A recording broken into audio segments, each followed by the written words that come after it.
running fans, jumping fans, throwing fans, all around athletics fans. Welcome to Talking in Ovals. How's everybody doing out there on this Thursday, January 29th, 2026? Hyatt, January is almost done. That's crazy. It seems like yesterday that we were like, does. hey, New Year, this is great, and Christmas, and now it's like, oh, 18 snowstorms later and a million feet. Here we are at the end of Listen, January. man, every day going out to the car is just a testament of my pure athleticism of not falling and slipping. On top of that, too, it's like you then realize the value of like warming your car up, because it's like if you make the mistake of not warming it up, then all of a sudden you get in there and the whole ride, by the time you get to your destination, you finally fall, your car's hot, and I don't know how people function without the remote start. I mean, hi, I have a stick shift. The only thing automatic about my car is the steering, and I'm lucky. I have crank windows, 5-speed. I love it, man. Like, oh man, listen. It's nothing fancy. It's a Nissan Versa. Like stick shift is the way to go, man. Almost every car that I've ever had has been stick shift. Yeah, no, it's good, but listen, there is value to that though, because when it's cold, where you have the automatic transmission, it doesn't want to listen. Stick, it's like just get in your gear, do what you're told. Just go. And that's the kind of the way you coach, Dave. Just do what you're told. No. but anyway, we appreciate everyone that's watching, wherever you're watching from, whether it's YouTube, Facebook, Twitch, Kick, or X. We appreciate it. Make sure you smash the like button, subscribe, follow, leave comments. We appreciate all that. And make sure you follow us on the socials at Talking in Ovals. So when you saw us, not this Monday, last Monday, we were hanging out with Jeff Benjamin. We were senior writer for Run Blog Run, and Jeff is always an amazing guy to have on. Just sure. You want to talk about stories upon stories. The guy has forgot more about major events than I think, surprisingly, even Dave, because Dave knows everything about track, but it's like Jeff, there's a few guys. There's Jeff, there's Jim Lambert. Our current guest is also somebody Phil Grove knows a ton and is going to school us on things tonight. Phil Grove as well. So let's bring in our guest. We are excited to have him on again. He is Lyle Smith. He is the author of Blood, Sweat, and Spikes, Running the Wetmore Way, and also a reluctantly called Bernard's running legend, because when we talked to him, he's just like, he told us his story and he downplayed all of his accomplishments, but Meet a Champions champion, held the wheel at Penn Relays, like awesome stuff, man. How are you, Lyle? I'm well, guys. Thanks for having me on. I appreciate it. We appreciate you because, we've obviously have wanted to have you back on, especially with the book and everything. And we had another guest for Monday, and then they had to cancel, and we were like, crap, who can we have on? Like, we want to have a week, and me and Dave were going to come on, but no one wants to see us. No one wants to see us. We're ugly. But then Dave was like, hey, I talked to Lyle, and I'm like, if we can get Lyle, that'd be freaking amazing. And we appreciate you jumping on, man. Thank you so much. Yeah, I appreciate it. I'm always happy to talk with you guys. It's I listen all the I'm a big fan. I listen all the time. So that means what's going on over there.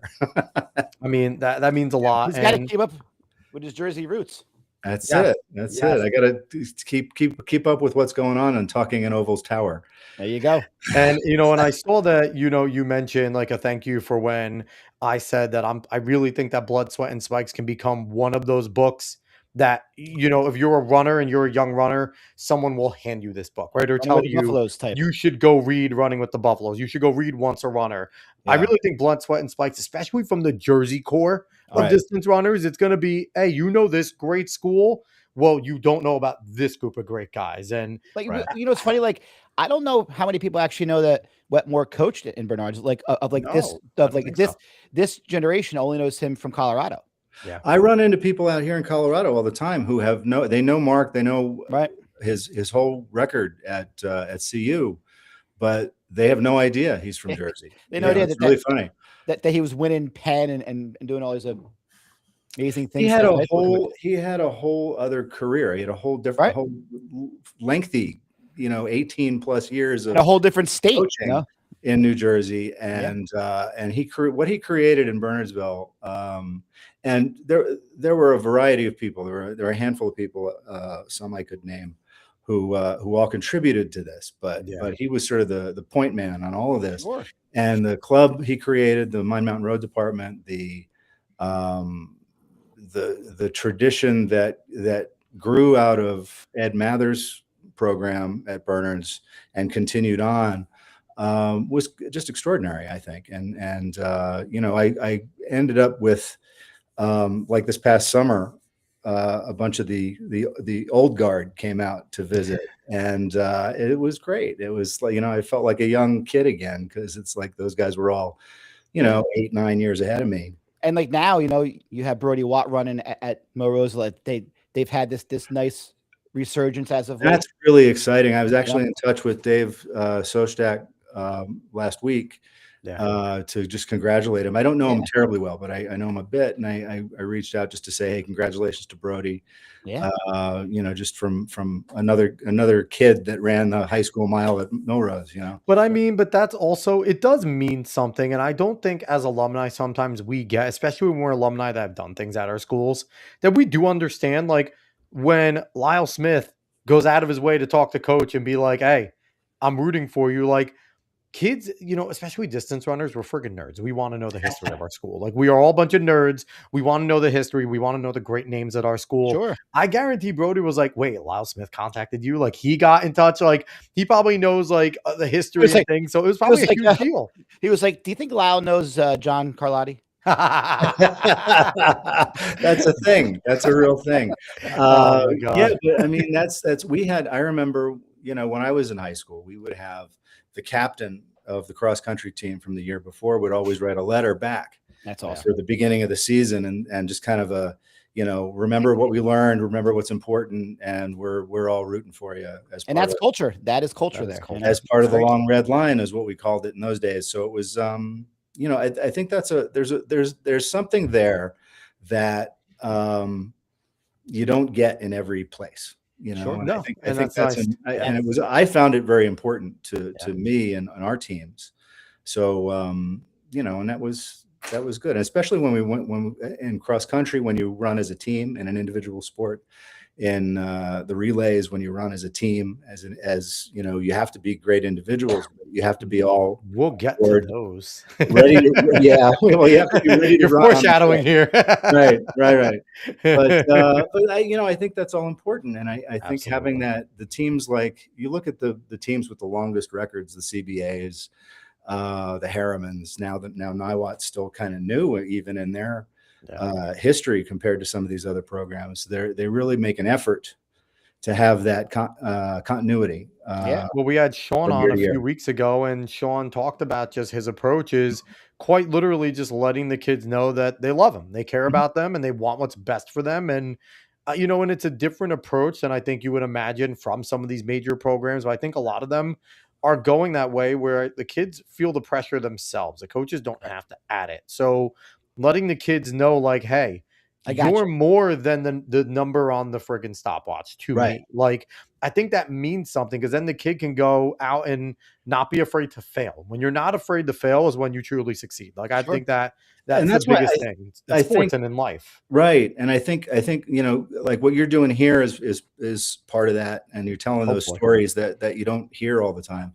Yeah. And what I really like is you do at the beginning of your shows, you do the PRs and everything. And that's which we're going to get to. Yep. I think that's really, really fantastic. We need more PRs, everybody. We do. You should. All coaches out there, individuals out there who are proud of what they did this week, send them in, because I want those Niwot PRs, like, because that'll be awesome. And I feel like if we start, you know, I think it's another thing for coaches to do. Like, I'm never mad at coaches that don't get it to us, because God, coaches, trust me, like, there's a lot that goes into it. There's a lot that goes into it. It's not just you know, getting workouts together, picking meets. It's coaches have nothing but free time. Oh my God, yeah. So I'm never mad. There are many Mondays where I'm like, thank God we have a great guest, because I don't really want to do this, but I want to, because you know, you're teaching all day, then you're coaching. Yeah. You might have a meet on Sunday, and you're just tired. But you know what, Dave? Maybe you just do it. Maybe that'll be our job. Maybe if we see PRs, we should jot them down ourselves. Good, yeah. And then we should just give random shout outs. If we see them, and you know, something, you know, there's spectacular stuff. What I really like about it, though, is because the elite runners are out there all the time. They're covered. You know, we hear those stories all the time. It's the, you know, it's the 11th grade girl who ran 5:35. Yeah. It's the, and that or the 11th grade girl that just broke 6 I for the first time, right? Because that's a milestone. Like breaking 6 is a big deal. Like any PR is a milestone. Yes, absolutely. So on that note, let's get to Lyle, so you're doing our show for us, man. Let's get to the PRs. Your host, Lyle Smith, man. Yeah. Hey, listen, one of these days we might have to go to a 3 for Lyle. You would be an incredible third host. We'd have a ton of fun. Maybe we'll talk you into it one day, but let's get onto it. As always, Coach Tom Figueroa out in Michigan. We love our Michiganders now. Saying over here, good evening, gentlemen. Decent showing at Grand Valley State University this weekend for the Red Arrow Track Club. Next week, we'll be back at Grand Rapids at Aquinas College to get a preview of our indoor state venue. That's fun. We'll have a pretty tough week of training this week, training through this meet, but hoping to have a new list for you next Sunday. And I'm also hoping, I don't know how bad Michigan got hit with the winter stuff. I know they're pretty hardy up there, but I hope you guys are okay off the Great Lakes. But it's Michigan. I guarantee it's cold. Listen, yeah, but listen, you probably snow on the ground. Probably snow on the ground. Cold is something though, but when you're looking at like -20, -25, I don't care how hardy you are. That's human body's not there. 0, -20. What the hell is the difference? A lot. When there's wind, a lot. Anyway, so let's get going here on some of these PRs. A nice slew. We have a young lady, Charlotte Steele, 12th grader in the 60, ran an 8.43.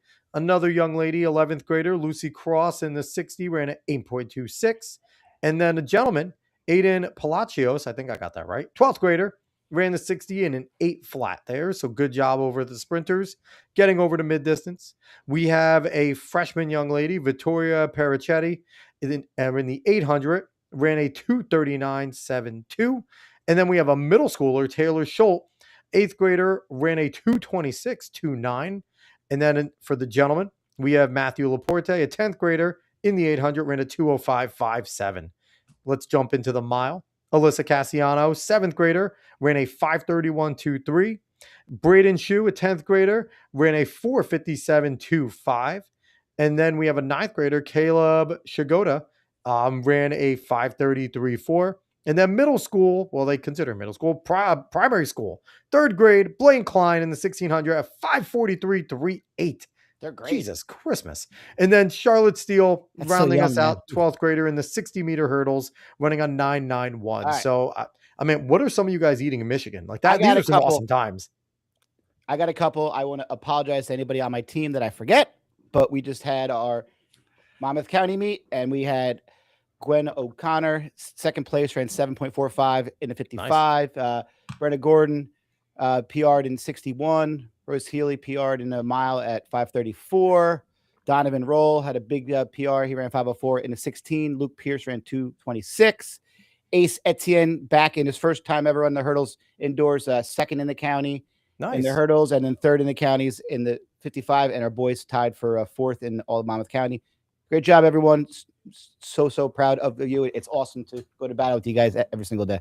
And tying for 4th in Monmouth, which is stacked, is no small feat, because that was good. I mean, Dave, I know me and you were both Ocean County proud. God, Monmouth has been kicking some ass lately. Like, they have been so good. Ocean County still has our dogs. We have Tom's River. Tom's River North, man.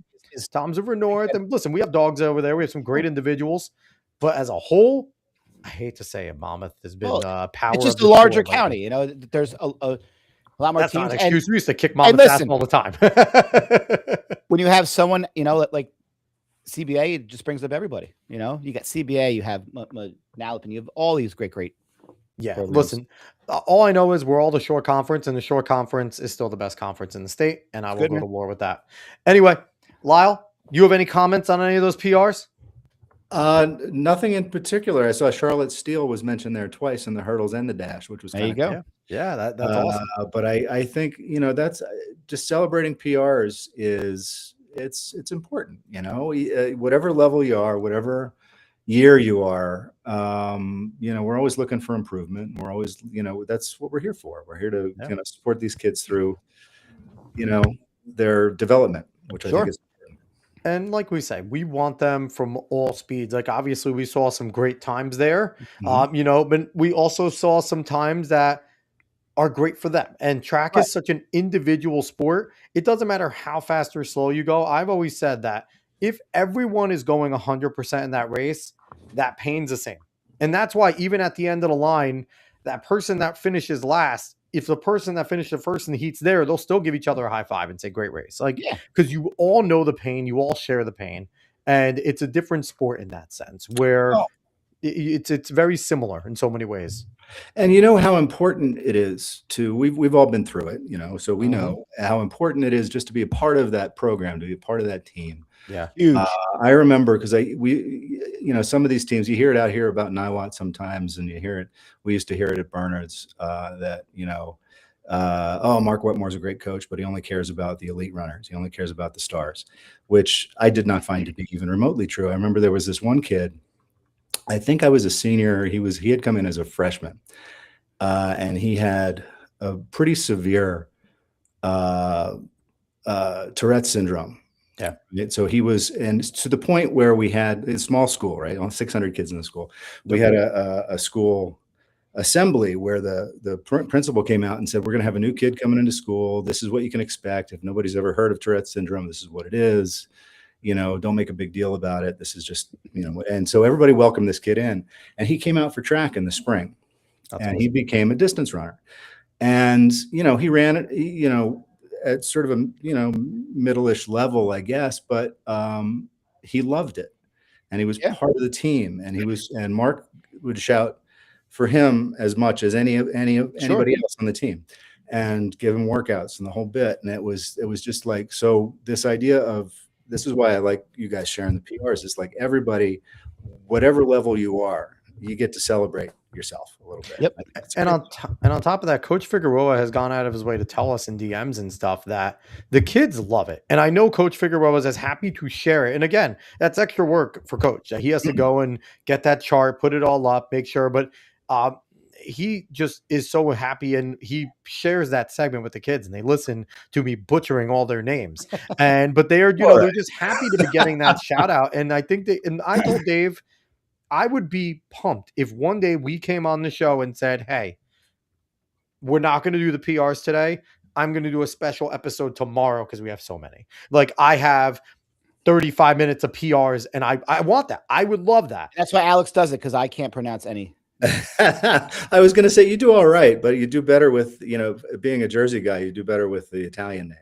Oh, I am Italian as well, so it helps. Like, I got the Italian, so that normally comes out. Hey, I can tell those names. Petticetti, that was easy for me. Hey, but are we ready? Oh, we're ready. So I want to get to our first topic here. Sure.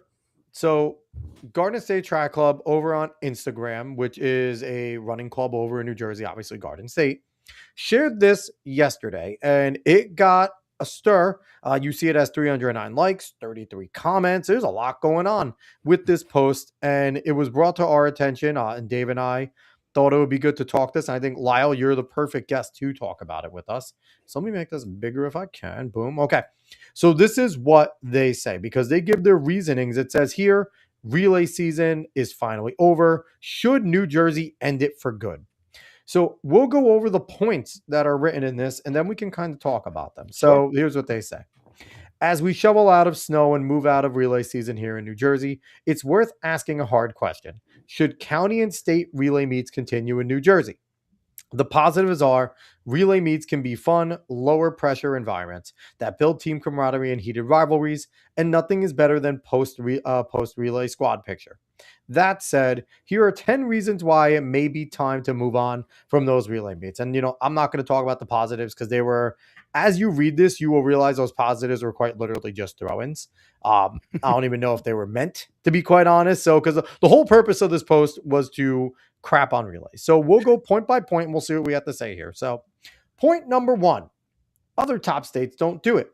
Powerhouse states like California, Oregon, and Texas don't hold county or state relay meets, and neither do nearby states like Pennsylvania, New York, or Connecticut. So my question is, from three Jersey guys, what relays is he like? Is he just talking about county and state ones? Like, I think he's just talking county and state. But number two, so he's not talking relays in general. Or I don't think he's talking like relay invitationals. I think he's talking about the county and state. But Lyle, I'll give this to you, being a Jersey guy that's now over in Colorado.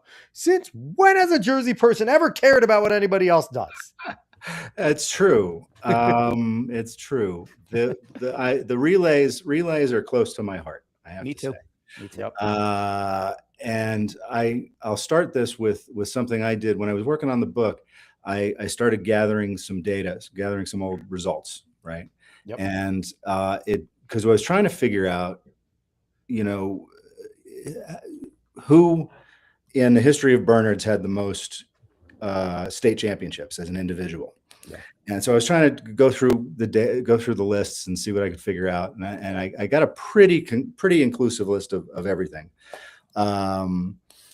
With exception of one meet for the girls, which happened to be the state relays in 1984, I think. And I had the results from the paper that showed, Bernard's won this relay, Bernard's won that relay, but it didn't have the individual names. So which I always hated. At least give us the last names. Like I love it when they at least gave you the 4 last names. Yes. But otherwise I'm pretty close with everything. And it dawned on me because I'm going through the number of state championships a small school like Bernard's had. Bernard's, again, it's about 600 kids in those days. Yeah. And then I thought, okay, other states don't have a state relay meet. Indoor, ours was indoors,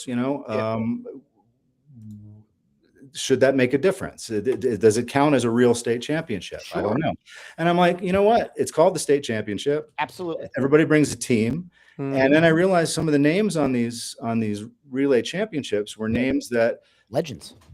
Well, you had the legends, but then you had kids who wouldn't have otherwise had a state championship.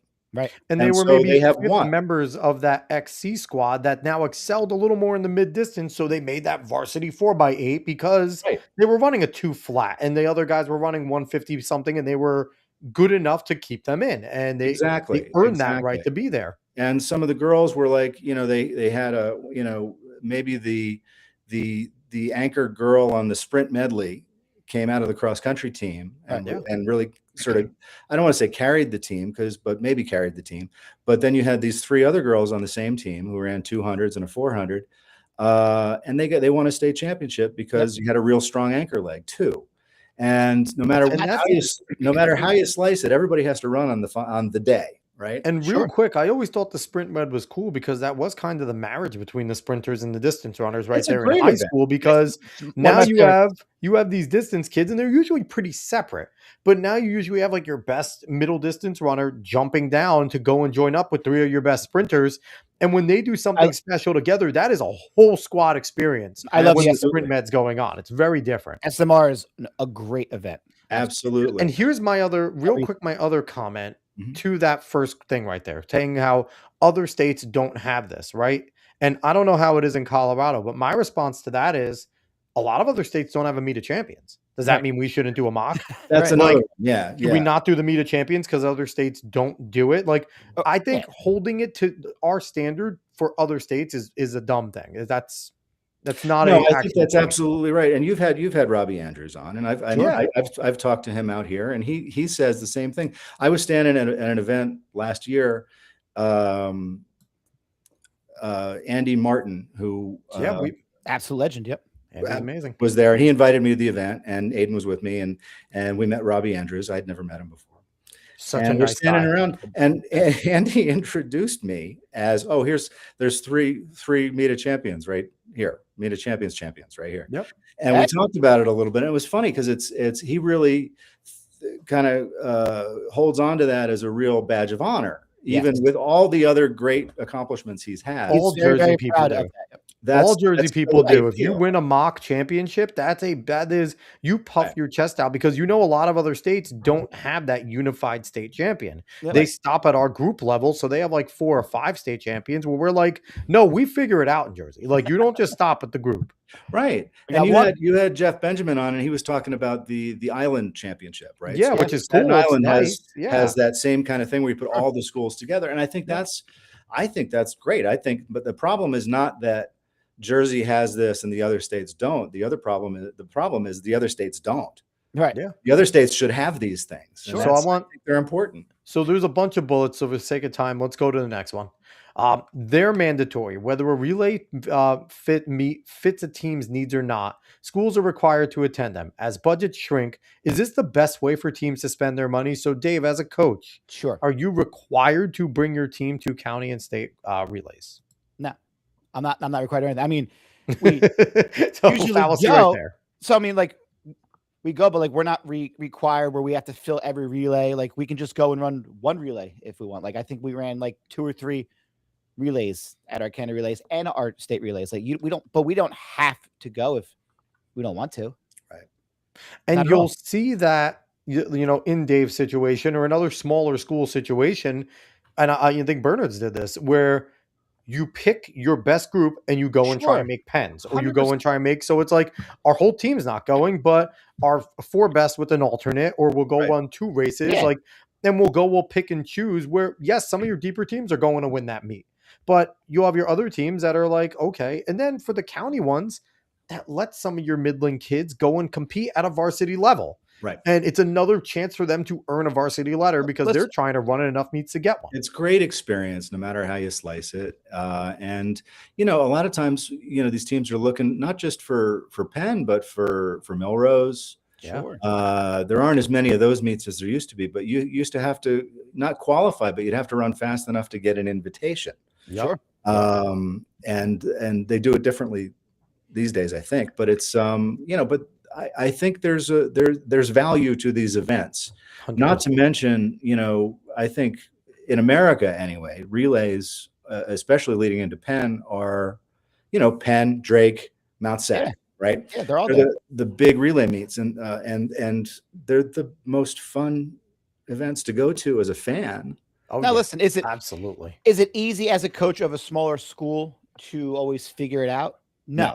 Like, are there sometimes I'm like, oh, man, like this is going to be tough because you have 4 kids picked out, 1 gets sick. So yeah, it's not always easy, but when the relay clicks, like we're a small school. So we went big on the girls SMR because we have a good girl in the 8 and we definitely have some girls who can sprint. So we just figure it out, but like, we're not mandatory. We're not required. And yes, it is harder time, but it's the best. There's nothing better than watching those 4 kids as a coach when it clicks and then just finishing, hugging each other. That's how you build team. Oh, 100%. And I think, you know, and I don't know, I follow the Garden State Track Club and, you know, I like some of the stuff they do. It's great, but I don't know how they fit into the school system or the program, any of that stuff. So it's like, so they, from what I can gather, they have a lot of kids who would go to high school run for them instead, which prohibits them from competing in high school meets. So let's get on to the next point right here.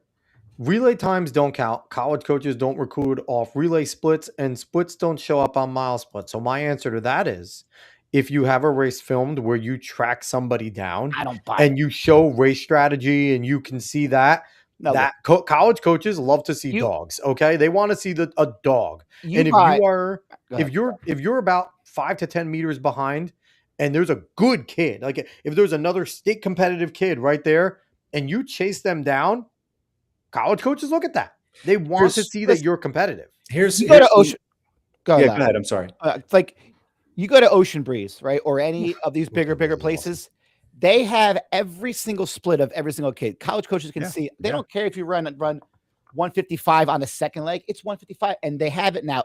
It's not daddy's split. It's not coach's split. It's an official FAT automatic split that you could tell for each and every kid. So I don't buy that one bit. No, that's 100%. And for forever, who hasn't counted a leadoff flag as something that count? You know, as I've always counted a leadoff flag. You know. That's a real thing. You time the stick, right? You time the stick across the line. Every big meet, you can get every single time right in the results for every single leg. So I don't think that college coach. No. If a kid runs a 153 and it's on the second leg, college coaches are going to know that kid ran a 153. Right. Yeah. Well, I mean, there's one thing. They're not going to care if it was on a relay. If you want to try and make the argument that it's just another 158 leg. Okay, fine, whatever. But, you know, if a kid goes out there and runs 153 or whatever, you know, I mean, one quick story, and this is a long time ago, so it may not be exactly relevant, but when I was a sophomore in high school, I ran the leadoff leg for our Penn Relays Distance Medley team. And the race took off, and there's 20 teams in it. You're all throwing elbows. And I remember going through 800 and 159. Yeah. shoulder to shoulder with a guy named Tony DiGiovanni, who was a senior who won indoor meet of champions in 153. That's awesome. And I handed off nearly step for step with him. And we ran about, he was 303 high, I was 304 flat, give or take. Oof. And but how much confidence did that give you going forward? It gave me an enormous amount of confidence, because Sure, I'm like, I heard 159 and I'm like, no, I didn't think that was fast. I thought, no, that's wrong. That can't be wrong. I feel too good. So, but here's the thing, but like, how many stories do you hear of kids having breakthroughs on relays, and it completely changes their but also, to speak to this point here, is I can tell you how much more interest I got. My mailbox was full the first week of May that year, from all kinds of schools, all kinds of places, because of that race. They noticed whether it was on a relay or not. Yeah. So they're not blind. Coach George to drop in saying stud times. And the thing is, too, college coaches are also going to look for those diamonds in the rough as well, because you can find in those relay teams, okay, I was looking for this kid, but that kid just ran well. Okay, let's start watching their individual races. Let's see if they're consistent. Right. And then you'll have some of these smaller programs, these D2, D1s that aren't your major ones, that are going, all right, this kid just finished his high school career. He only ran a 940, but I saw some of his stuff on relays. That kid can run a 920 his freshman year, 915. Like, and that's where you can kind of see, because some kids run better in relays, because, to the point, for the positives here, there is less pressure. So they run a little bit. Yeah. Yeah. All right. So next point, relay meets aren't for everyone. Only a small fraction of a roster participates. The rest of the team stays home. And this is this isn't true for any of them, because I know coaches that unload their teams for county and states. Oh, yeah. Because everybody runs. Everyone. This is where you get your most run from. Also, this is where your freshmen and sophomores, where you just stuck in frost off all year. It's like, you know what? Now, you ran some pretty good races in frost off. Go run some relays. This is where I find this argument a little counterproductive, because I could see this point being more valid if he's talking about Penn relays or nationals, but not your county, where they have JV. Like, everybody runs at your county relays. Yeah. I remember we had a conference relay when I was in school. So we had a conference in the spring. So there was the Colonial Hills Conference, and they had a 4x-mile and a distance medley and a 4x8 and a sprint medley. So they had opportunities for every kid in the world to run. Yeah. So I don't buy that point at all. No. And now they have JV races too. So like, everybody runs. Yeah. So here's his next bullet point. He or she, I don't know who wrote this. They don't exist at the college level, aside from novelties like Penn relays. There is no Big Ten relays. It's all about open races and PRs. And here's a problem. He's buying into, though, the issue with high-level running in college right now. It is all about opens and PRs, and it's less about racing, where I really think that you learn how to race in some of these relays, because you go out the first time you run a 4x8 and you're a few steps behind, and all of a sudden, instead of your normal 31, you go out in 28 just because you tried to catch that kid and you pay for it. Okay, now I'm learning how to race, because that kid would have came back to me. I saw our times, like, crap, he ran 3 seconds slower than my PR. Right. Okay, I'm going to be smarter next time. And colleges do have relay meets. Tons of relays. And here's the thing, I basically earned a varsity letter on my 4x4 in college. So you get opportunities. Listen, what's better than like every school goes for a college DMR, or it's a big time, or 4x-mile. The 4x-miles, a 4x, like the people like to run those. Now this is, I mean, listen, again, who would go to UPenn if it was the Pennsylvania Invitational? Right. Oh, it's the Penn relays. Everybody goes because it's the relays. It's the University of Pennsylvania Relay Carnival. Yes. To say they don't exist aside from novelties like the Penn relays, you get a wheel. We have had guests on here that cared more about the wheel than they did about going to NCAAs, or some of them that had accomplishments as pros, like winning national titles. And one of the things they will mention is, I got that wheel. I'll tell you, Villanova is exactly like that. And there's a ton. We've had a few Villanova is all about a ton of expectation, a ton of pressure. Sure. Yes. And if you're, and my career has long stories involved in where it ended up in Villanova. But that's the thing I wanted. That's one of the things I wanted to go to Villanova. Coach George is saying, what about they were going to go to Penn? Coach George is saying, what about the giant Drake relays? Yeah, we mentioned the Drake relays. They're amazing. They're amazing. Yeah, Drake relays is a huge. I mean, that was a big deal. Yeah. So yeah. Let's get to this next bullet point.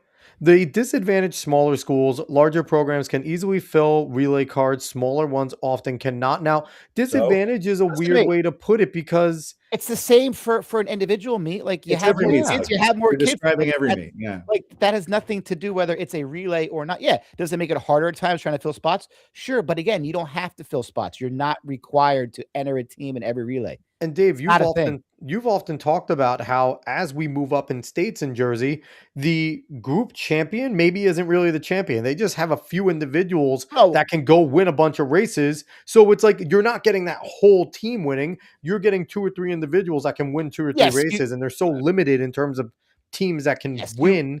You can win a group title. To the kids, which they are working on, maybe trying to fix that by like saying if you win your section, maybe your whole team then can also advance to the groups. I mean, but here's the rule should be that only the teams that advance to groups can actually score in those groups. There should be an individual section, and then the teams that are there are the only ones that can score. Yeah. So like you bring all the section champions bring their rosters, and they're the only ones that can score. So and you see it in cross country. Sometimes like they skip people because they're the 6th runner. You know what I mean? But they finished high, so it could be done. All right, so let's keep going here. They don't develop key skills. Open races teach block starts, race tactics, and navigating crowded start lines, skills that don't develop when you get a baton alone in a relay. And my response to this was, number one, there is nothing better for a distance runner than learning how to run alone. Learning how to be comfortable alone and how to chase step by step. There's so many things that you can and sprinter like you get to learn how to take a handoff. Like the leadoff guy starts at a block. So like, and it's competition. It's just competition. It's the best form. It's like, hey, there's a guy in front of me. I'm going to go catch him. You're not starting at the same time. It provides so much insight in so many ways. And crowded start lines, that freaking handoff in like a 4x4, like a 4x8 when it's a competitive thing. You're trying to figure tactics. Like how much time have we seen that? Like it's insane. You look up on that turn, you're like, all right, I'm in first, and then all of a sudden you get pushed aside, and then you got to push someone back aside because your guy's passing someone. And then the stupid officials trying to tell you where to go. It's like, stop! I don't want to go anywhere. We're good. They see me. I'm not moving. You're waving like it's like that. Like it builds trust. It builds chemistry, especially sprinting relays. Like I mean, like the trust you have for that blind handoff. And there's so much character. Yeah. Oh, and there's nothing like handing off the stick to your next guy or girl. And having that come around at the end of the race, whether you win or not, school record, you give a run at the school record, you get your name on the wall at your school, whatever it is. And it's just, there's that team camaraderie that you get that just doesn't exist anywhere else in the sport. I'll tell one quick story. I may have told you this, guys, this story before, but my first time I went to the Penn Relays, I went to watch. It was in '83 when the Bernards team lost in a dead heat to. Was that when they tie with? You told us the tie. An amazing flat. Whether it was like 10 flat 0.9 or something. 10 flat 0.9. Yeah, it was unreal. Which is still a ridiculous time. It's still a ridiculous time. Yeah. But the next day, Saturday, the finals of the high school 4x400 came up. Yeah. And it's late in the day, and I was just amazed at how they kept right on time. Always. The whole meet. It was unbelievable. I don't know how they do it. I still don't know how they do it. Because they stick you in the friggin' panic zone for 45 minutes, and by the time you get out there, your legs are a brick. Yeah. That's how. Because they force you to stay in that little box the size of my office, Lyle. And you're like, and you can't put your spikes on yet. Like that's how, Lyle. They treat us like cattle. Yeah, it's true. It's true. They call it a panic for a reason. Lyle, was 83 when Willingboro had Vance Watson? Vance Watson, yeah. And Vance Watson came back the next day and anchored their 4x8 to a championship too. It was astonishing. Just what a tremendous performance. So, but the 4x4 came up and they line them up. They're ready to take it off, and the gun goes off, And I remember it being a mass start rather than a lane start. I don't remember why, but it was like a waterfall type of thing. Yeah, like this is what I remember. Because what happened was somebody got tangled up, and in the first turn, somebody fell. So they called everybody back, and it waited, and it was delayed, and everybody's wondering what's going on. I don't know what's going on. And before you know it, they're bringing an ambulance in down from the 200 mark all the way around the track.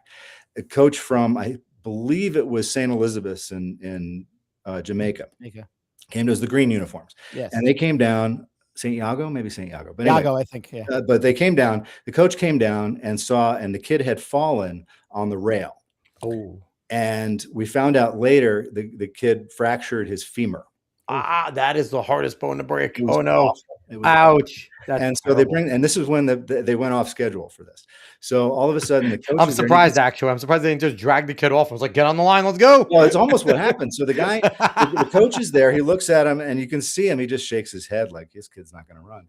Yeah. So he points up into the stands, and to some other kid who's up there eating a hot dog or something, and he calls him down. Everyone's 47 points. So the kid comes down. He was on the 4x8 team. He comes down, gets down, takes the spikes off the kid on the field, takes the singlet off the kid on the field. The kid gets in the ambulance, and they drive him away. They get this other kid. He go warm up. He's jogging around the infield. They restart the race. This kid runs the anchor. They win. Yep. He ran like 47.8 or something. That's incredible, man. It was incredible. To have that in your back pocket is ridiculous. But that's relay magic, though. So you tell me, after hearing that story, or having been there, try and convince me relays are no good. And also on top of that, anyone, it doesn't matter how fast or slow you are, taking that baton and the first 10 steps is some of the best adrenaline you're going to get. Absolutely. Just grabbing and going, you feel light as air, and then you have to force yourself. You have to mentally tell yourself, settle in, relax, run the race. You're not going to be on a cloud the whole time. Like, especially if it's close, or you're like, or you're like leading. You're like, I can't give this up. Like it makes your mind. It really.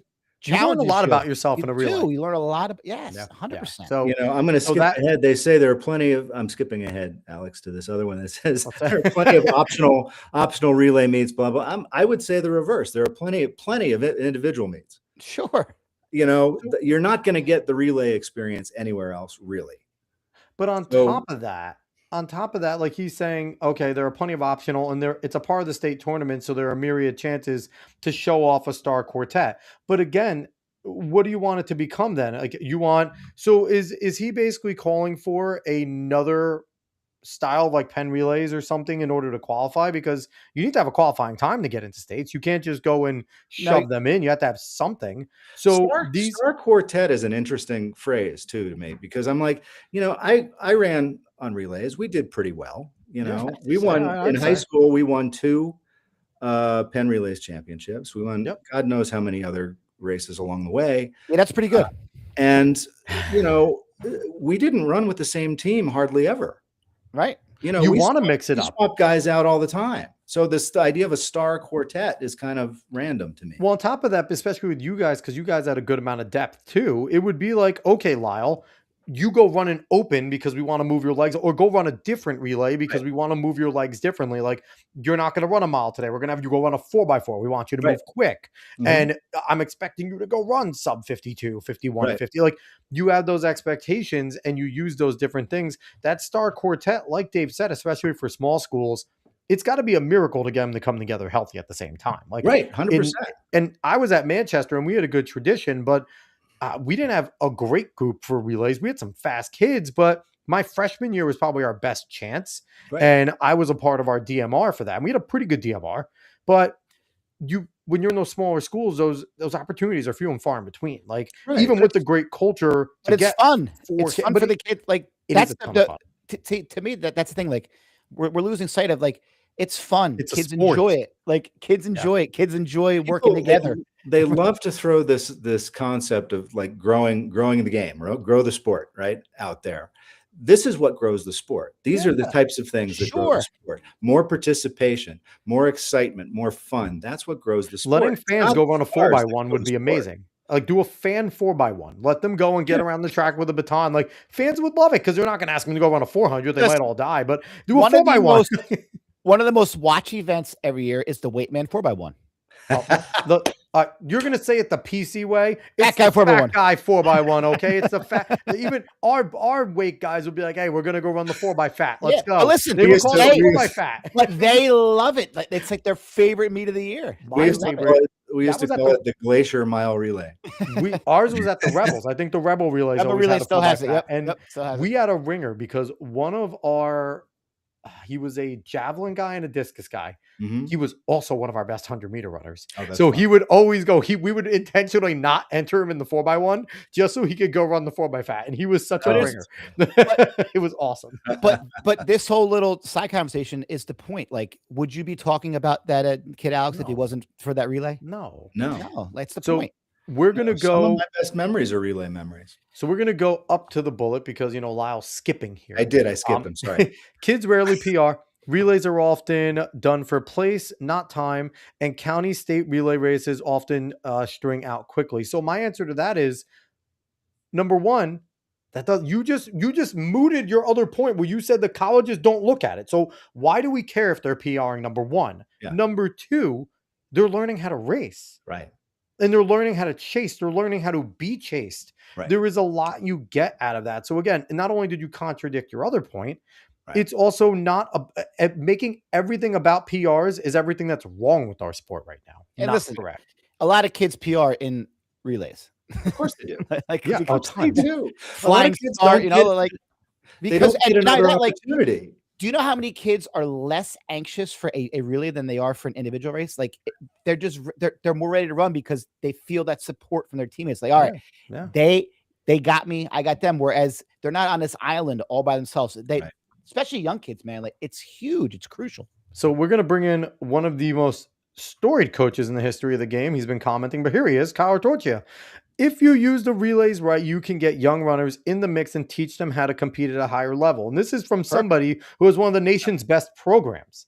So, I mean, you're getting support there. When one of the nation best programs is looking at county and conference relays and state relays and going, there's a purpose for them. I think that maybe we should reconsider. I am at those Monmouth County relays, and CBA does a great job. They run all their kids. If they have to have 7 JV teams, they will do it. But all of those kids get a chance to compete in that meet. Well, I mean, CBA is kind of famous for this. I mean, they have their big freshman cross country race.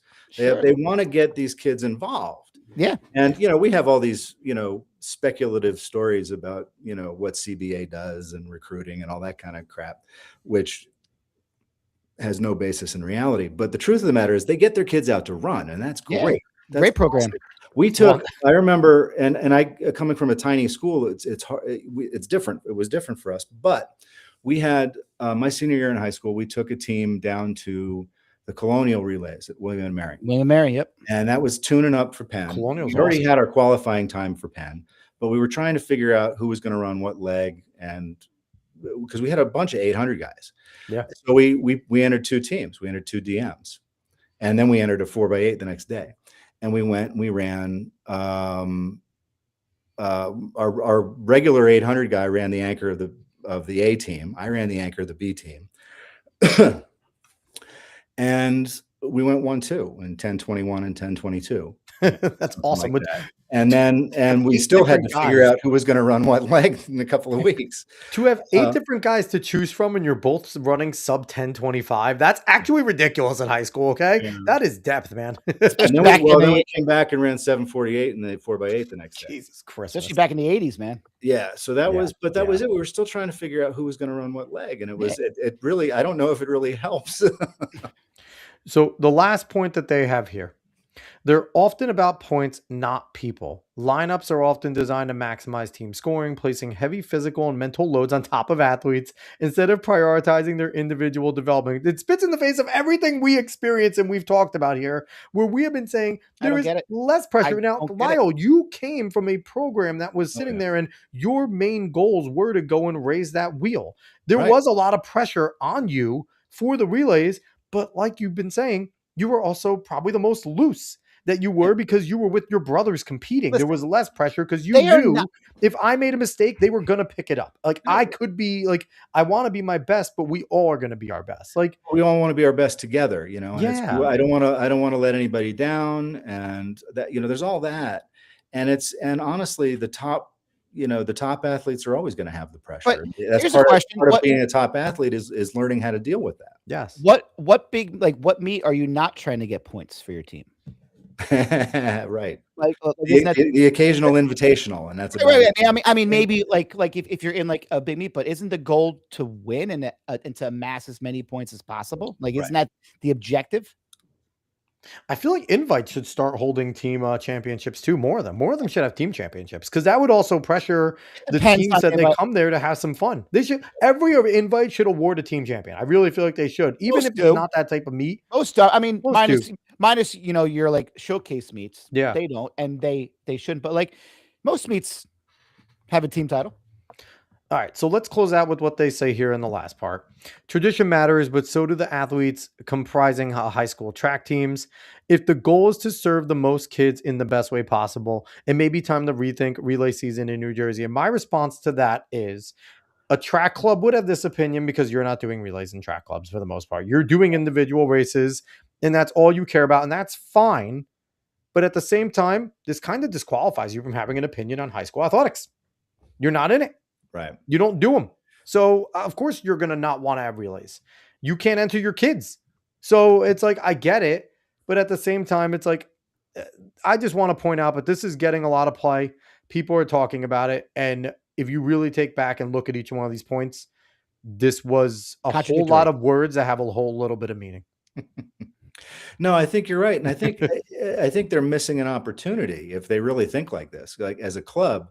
Like, again, Mine Mountain Road Department, the club I grew up in, we used to go every summer. We'd go up to Utica, New York to run the Boilermaker 15-kilometer race. Yeah. Which in those days they declared the national 15-kilometer championship. The only 15-kilometer championship. Yeah, exactly. I don't know. This is it. Who's going to argue with them, right? Sure. Okay. Well, I mean, there was such like a tricky way, because it's like, you're not running a 10, you're running a 9.3. So enjoy. Like, what a terrible race. 9.3 miles. Like that's awful. But they had it. So they had all the age groups, and they, you know, so it was a big age group events, you know, so they had all the top three, I think, in each age group got a Paul Revere silver bowl, and it finished at the Mets West End Brewery. And everybody would fill their bowls and drink from them and all. I want a silver bowl. It was still going on. I want this. So much fun. We'd take 40 people up to run that, from juniors to masters and everybody in between. And back when the juniors could go and drink the beer at the end. I mean, we had Jim Smith, who was a great runner from Haddonfield. Yes. Came and ran with us in the summertime sometimes, and he went up to that event numerous times. And so we'd have all these people on our club who came to do this. And a big part of the pride of that was that we brought all these guys, and we came back with a whole bunch of bowls. Yep. So as a team, you know, the team element of that as a club was as motivating as anything else. Talk about PRs, talk about, you know, whatever. It's you know, the team element makes it better, I think, and makes it more effective, 100%. I think. So, you know, I don't know what Garden State Track Club's argument is on that perspective, but it seems like they're missing it. So I'll say this too. Garden State Track Club, anyone from the club that wants to come on the show and talk to us about it, you're more than welcome to jump on. Like, obviously, we were not fans of your opinion, but I absolutely, but I want to give you the opportunity to come and talk. Everybody has a perspective, and they're, you know, they're allowed to have their perspective. I want to listen, I always listen, especially if I talk mess about something or about someone, I absolutely want to give them the opportunity to come on here and talk to me about it. You know, we're in the opinions game, and, you know, I was saying to you earlier before the show, Lyle, it's like, I'm going to disparage your opinion when every week I come on and give my opinion, but my opinion's better. It's like, we're all allowed to have our opinions, but absolutely. But we're also allowed to come on and just call a whole entire group terrible. So like these are, and Darren Peters coming in saying California and Texas have outdoor state championships, 4x1 and 4x8 relays. So that also kind of disproves this point up here the first one talking about powerhouses like California and Texas not having it, because the thing is, they are valued, because at the higher level, like you said, you have the Drake Relays, Mount SAC, you have Penn Relays, which are 3 major events that colleges are looking to enter their best athletes in. Because again, it is a time for them, all athletes, to kind of let their hair down and have some fun. So absolutely. And they go, and you want to talk about the college coaches not being interested. The whole reason Jamaica comes to Penn is to be noticed. And that's how they close out their season. Like, that is Jamaica's closeout, is to come to Penn Relays. Like, we're starting our season. They're finishing their outdoor season. And this is that's why they are always like, man, if anyone that has not gone to a Penn Relays, and even if you have, and you haven't ventured over into the Jamaican side, you're missing out, man. They're welcoming. They're awesome. They're freaking partying, basically. They're all having a great time. And the food's fantastic. They're dead serious, but they're having a great, the food. Go get some oxtail and get some, oh my God. If you have anybody who collects sporting events and hasn't been to Penn is missing out. I mean, it's a festival. A totally unique event. It's an absolute one-day festival. And you don't have to know anything about anything to have a good time. Right. But again, like even the state and the county relays, they're just good for the athletes. I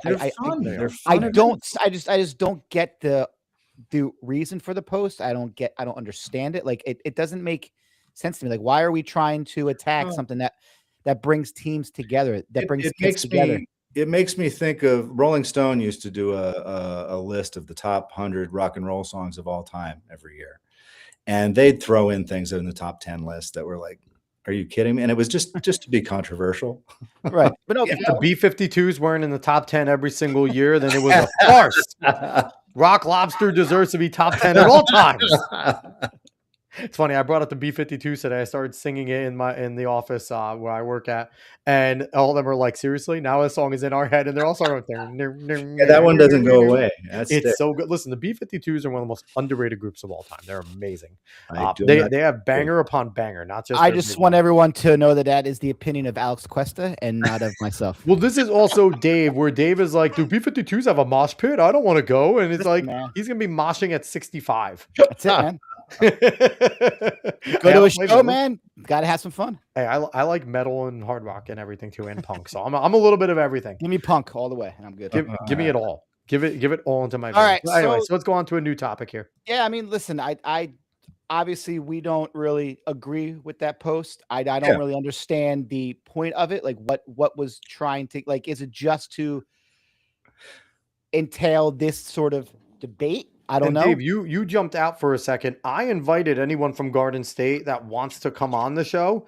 And, again, I've always had a policy. If I disparage, if I say something, you're allowed to come on and defend yourself. And I would love to have them on to talk to them. Yeah. Just in general, too, about what they're trying to do as a club as well. Because they have a very enthusiastic group. I mean, they're doing something right, for sure. So. Listen. And they get a lot of good recruits, a lot of fast individuals, and that do good things. And their kids run well. Their pros run well. I mean, they obviously know what they're doing. I just don't get the need to attack the high school system. One of my relay hostility, I don't understand. Listen, you want to attack NJSAA? Please attack. Here, attack. I'll join you in that one. That's no problem. Fine. We all will. But I mean, like the whole relay process, I just don't understand the emphasis behind it. No, I agree. No, all right. So I want to jump over and let's talk some Millrose games, because you have some good memories of attending Millrose games and things like that, and running, right? Competing in Millrose games. Yep. So first, give us some fun memories that you've had from being a spectator, being an athlete at the Millrose. Well, again, this is another one of those Mark Wetmore stories, because he, as part of the Mine Mountain Road department, we had a bus of people go in to see Millrose when it was at the Garden. The Garden. Multiple Which years. should still be at the Garden. Oh, it's such a unique event. It was but like people wouldn't go and want to run on that track anymore, I don't think. No, here's the thing though. Why do we not have we absolutely have the ability and the money, the people that run it, to build a nice bank track for that meet temporarily. Would it fit in there? Hell yeah. Not a 200-meter track. No, but yeah. Just do it 180, 150. Just do whatever. No one's going to run it. No one's going to want to run it. Are you kidding me? It's unique. It's the Millrose. Everyone will run it. So, all right. But you're not going to get the times that NBC is looking for. It's the Millrose. NBC does, because that's what we're trying to do. Don't aim in Cogwin. You're not going to get those times, okay? I will point out respectfully that in those days, Millrose was one of the hardest sports tickets to get. Sure. Yeah. And so we'd order tickets way in advance, and we'd get a bus of 40-ish people to go in. And I was a kid. I was 11 years old, maybe the first time we went, 10 years old the first time we went with my dad. And we sat up in the nosebleeds, and they still allowed smoking back in those days. So there was like a little plume of smoke everywhere. We were a proper society, damn it. But I remember I think the first year I went, I saw Mary Decker set the world record in 1,500 meters, 4 flat point something. So good, man. Amazing. I remember watching Salazar race against Solomon Niambui in the 5,000 meters. Imagine a 5,000 meters on an 11 lap to the mile track. Yeah. And on wood. And they had their program was like a pen program. It was big and thick and went on forever. And every other event was a mile relay, like the 5 boroughs college mile relay, this high school mile relay. Well, that keeps it exciting, because it doesn't matter how fast it is. The mile relay is the most exciting relay in one of the events on the track. I know Tom's River North and Manalapan both got invited, and they're pumped. They're running the 4x4 at freaking Millrose. It's awesome. And and on the 11 lap to the mile track, the exchange zones are like all over the place. It's so crazy. Worse than Penn. And Penn's pretty bad. Worse than Penn's pretty crappy. and part of the meet, I remember going, because the history section of the program, it talks about where the meet started. Yeah. And for the first few years, they ran on a track set up on the roof of the Wanamaker department store in Philadelphia. That's incredible. And eventually they moved it to New York. That's why it's the Wanamaker Mile. Exactly right. Exactly right. And so, so many memories. I remember because they had Madeline Manning would sing the national anthem. So they'd lower the lights, she'd sing, and then the lights would come up and you'd hear the announcer go, "Ladies and gentlemen, the Wanamaker Mile," and the place would go nuts. And it was so much fun. It drives me crazy, because you could pack 20,000 in MSG again for this event. You could easily fill. I think you could. Arena. I'm nostalgic for it, but I'm a grumpy old guy. So what do I understand. I understand why they moved it. It's a bigger place. It's a faster track. But it doesn't have the spectators. You're not going to get the same spectator numbers, because at the Armory where it is, it's packed, but you can't get that same look. Correct. You won't get the same volume, but it's a very intimate, small setting. And I don't care. Imagine Grant and Cole down the stretch with MSG rocking. I know, especially old MSG where the friggin' nosebleeds would shake. Oh yeah. Oh my God. And I remember how many issues you would have on a 5K nowadays with lapping people? Zero, because they're all fast and they don't care. These guys are going to run fast regardless. It could be a 100-meter track with tight turns. They're going to run fast. On a 160-meter track, you'd have a lot of people getting lapped. Yeah, but it was funny. So one quick story I heard, again, some of the old guard came out last summer, and I heard this story. I'd never heard this one before. Pete Carroll, who coaches at Swarthmore, told this story to me, I think, and I think it was he and one of the guys there. It might have been Buck Logan, it might have been John Sullivan, but they had gotten there late. They didn't go on the bus, and they got there late, so they didn't have their tickets. So they're like, well, I guess we'll just wait out here until everybody is done and they'll come out. And so they sat on the edge of the building. There was like a little seat, kind of a height ledge on the building, and they sat down and they're like, oh, what's going on? And after a few minutes, the random door that was right next to them opens up, and out pops Larry Sullivan from our group and says, "What are you guys doing here? Come on in." He come in through the door, and they take him in this back door into Madison Square Garden to go see the meet. So cool. And I'm like, it's just these weird little things that happen from time to time. But I will talk about in my day, there was at Princeton at Jadwin Gym, they used to have the Millrose trials. and they'd have the Millrose relay trials, and they'd have a mile race for high school kids to show off how fast they could be, and maybe get now that meet is at the Armory. Is it? Well, yeah. And they didn't, this idea of qualifying for it was not a thing. If you ran fast enough and attracted enough attention, you might get an invitation. Yep. And so they didn't get all the best guys all the time. They got the ones they thought were the best, 3-4 weeks out. And so I went there numerous years trying to qualify. John Carlotti qualified his senior year. Nice. And had this legendary race with Mike Starr. Mike Starr has it on his YouTube channel. I'll find it and send it to you, because it's just spectacular to watch. And then I finally qualified. I'm making a face for the people who can't see it. I got outkicked in the trials by Bill Kolb from CBA. And he got the invitation, and I didn't. My junior year, and he went and ran, had a great time, and I qualified my senior year. I got invited my senior year, and I went, and I write about it in the book. So if you want to know the result of that race, go read the book. Hey, but the experience of running there was extraordinary, because you're scared out of your mind. You're running around. All your heroes are warming up around you in the space underneath the stands. So I see, and you're close to them too, probably because there's not that many warm-up spots. So you talk to them, you bump into them, it's whatever, and so there's Marcus O'Sullivan, there's Eamon Coughlin, there's all these people, and there's Dwight Stones interviewing people in a tuxedo, and all this stuff, and you get out on the track. And it's wooden, so the whole place just vibrates when you're running on it. I can imagine it's probably going dunk, dunk, dunk. You probably sound like a Clyde hopper. You can feel the spikes digging into the wood. It's really wild. And I looked up from the starting line up at the fifth circle of whatever. I saw my grandfather peering over, smiling, and I'm like, "Hi," and I'm like, "It's 18,000 people there."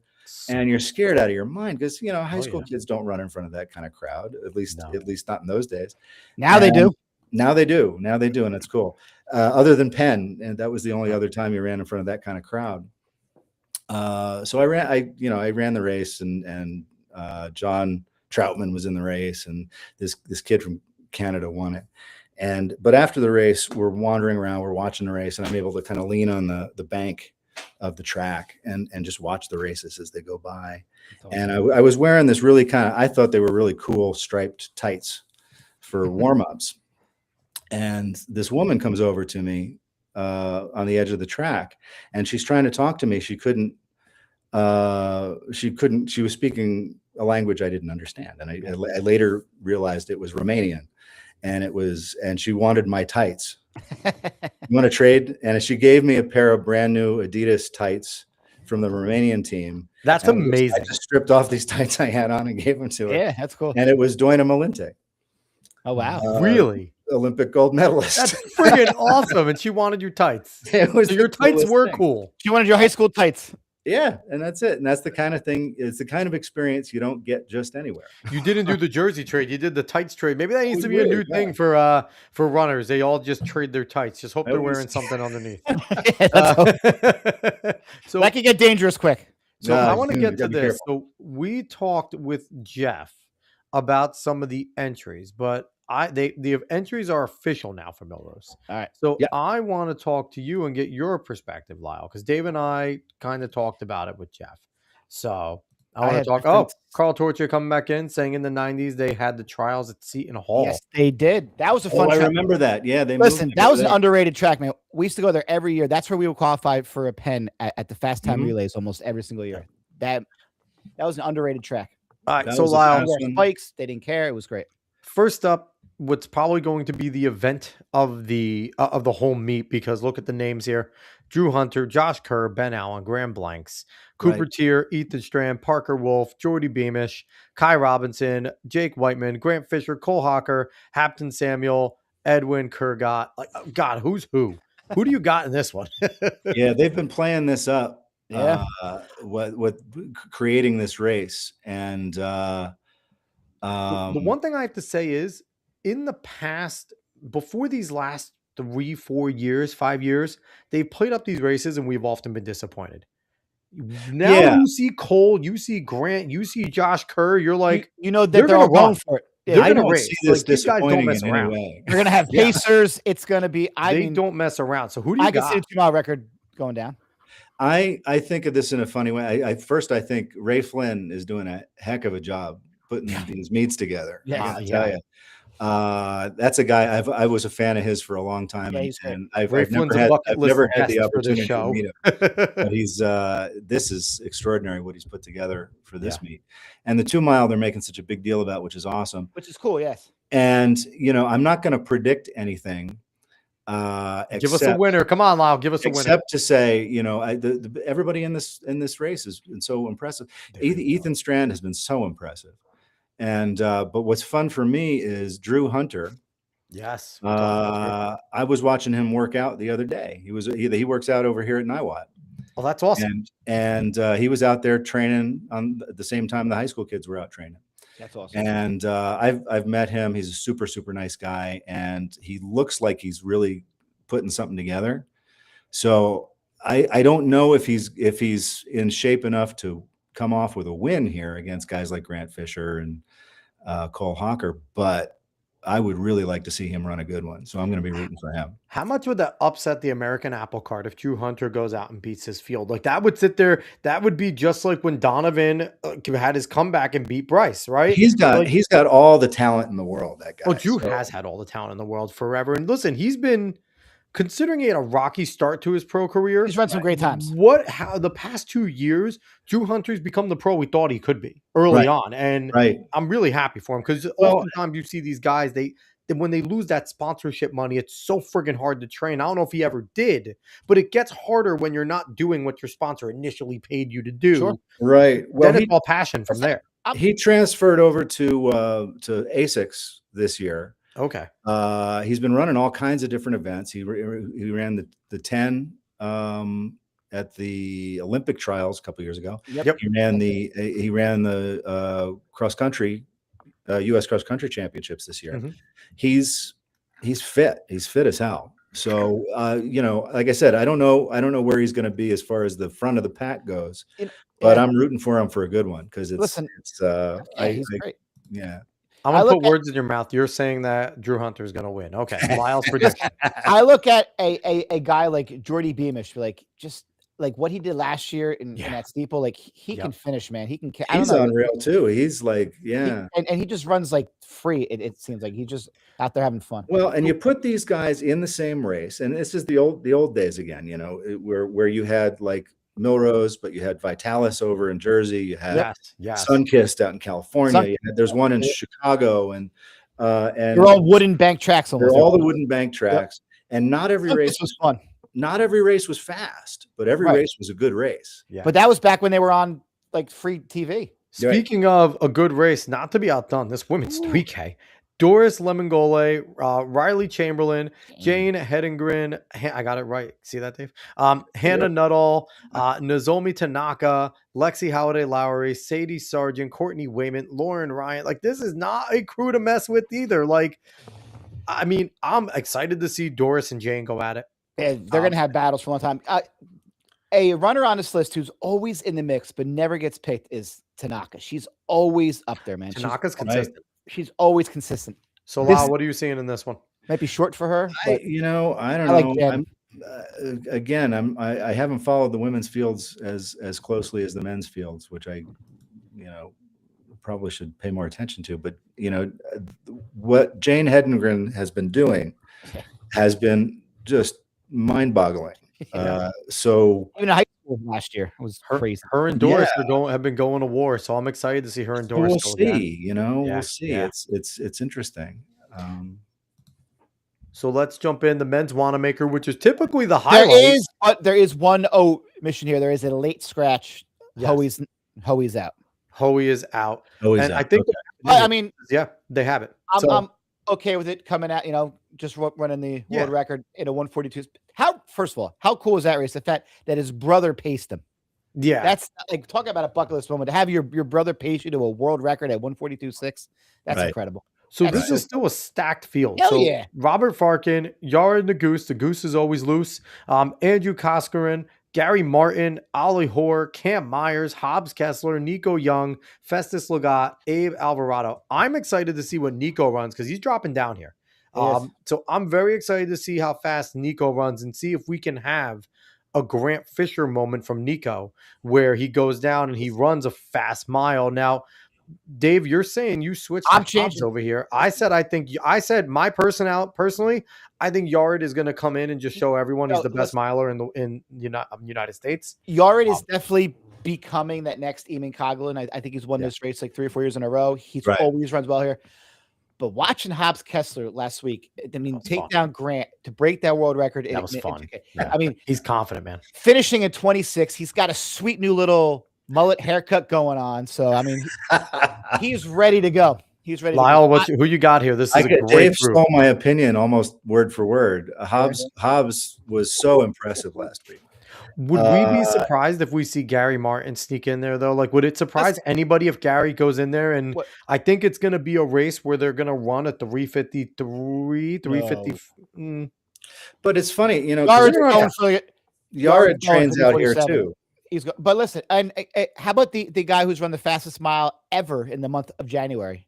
Cam Myers. I mean, he's Cam's a beast. He's like 20 years old. Maybe that's not to be ignored, man. That's for real. But I'll tell you, Yared works out here as well. Sure. On the Niwot track. Is he the nicest guy in the history of man? Because he seems like the nicest guy of all time. Like he's so super sweet. And it's so funny too, because it's like he goes and he gets beaten. Obviously, like he didn't make the friggin' Olympic team, you know, which is amazing, right? Because he's a world team. I mean, I didn't make the world team, which is surprising, but still, like, giant smile on his face. Like, it happens, and you can't deny the guy because he's a fierce competitor when he's on that track. But it's like pre and post, like. I wish I could be as relaxed as him doing anything. Like he's out there trying to run world records. I just love that he's going to take it though. He's going to take it. My money's on Yared. Has to be.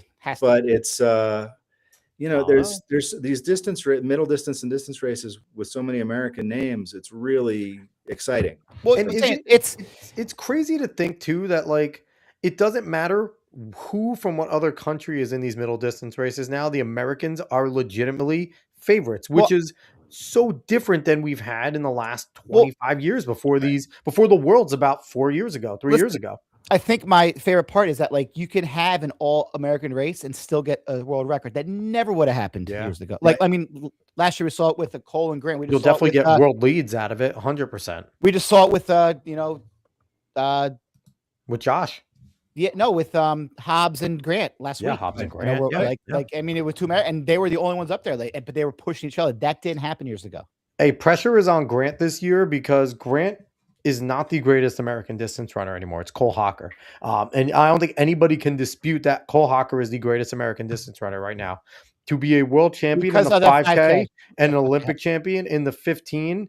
I mean, Grant has 2 bronze, and I love them, and Grant's an amazing runner, but that mantle belongs to Cole now with what Cole's been doing. But I think you're right, and I love Grant Fisher. Me too. Grant's amazing. I gotta tell you, Cole is what I love about Cole is that he's the fastest guy when they're running fast. Yep. No fear either. I mean, just think about Grant Fisher though. The past years, if it wasn't for Hobbs Kessler running 26 and out kicking him, he also broke the world record 2K. Yeah. He's got the indoor 3K world record. He's got the indoor 5K world Grant's record. Amazing. Don't get me wrong. Now he's going to go up to that.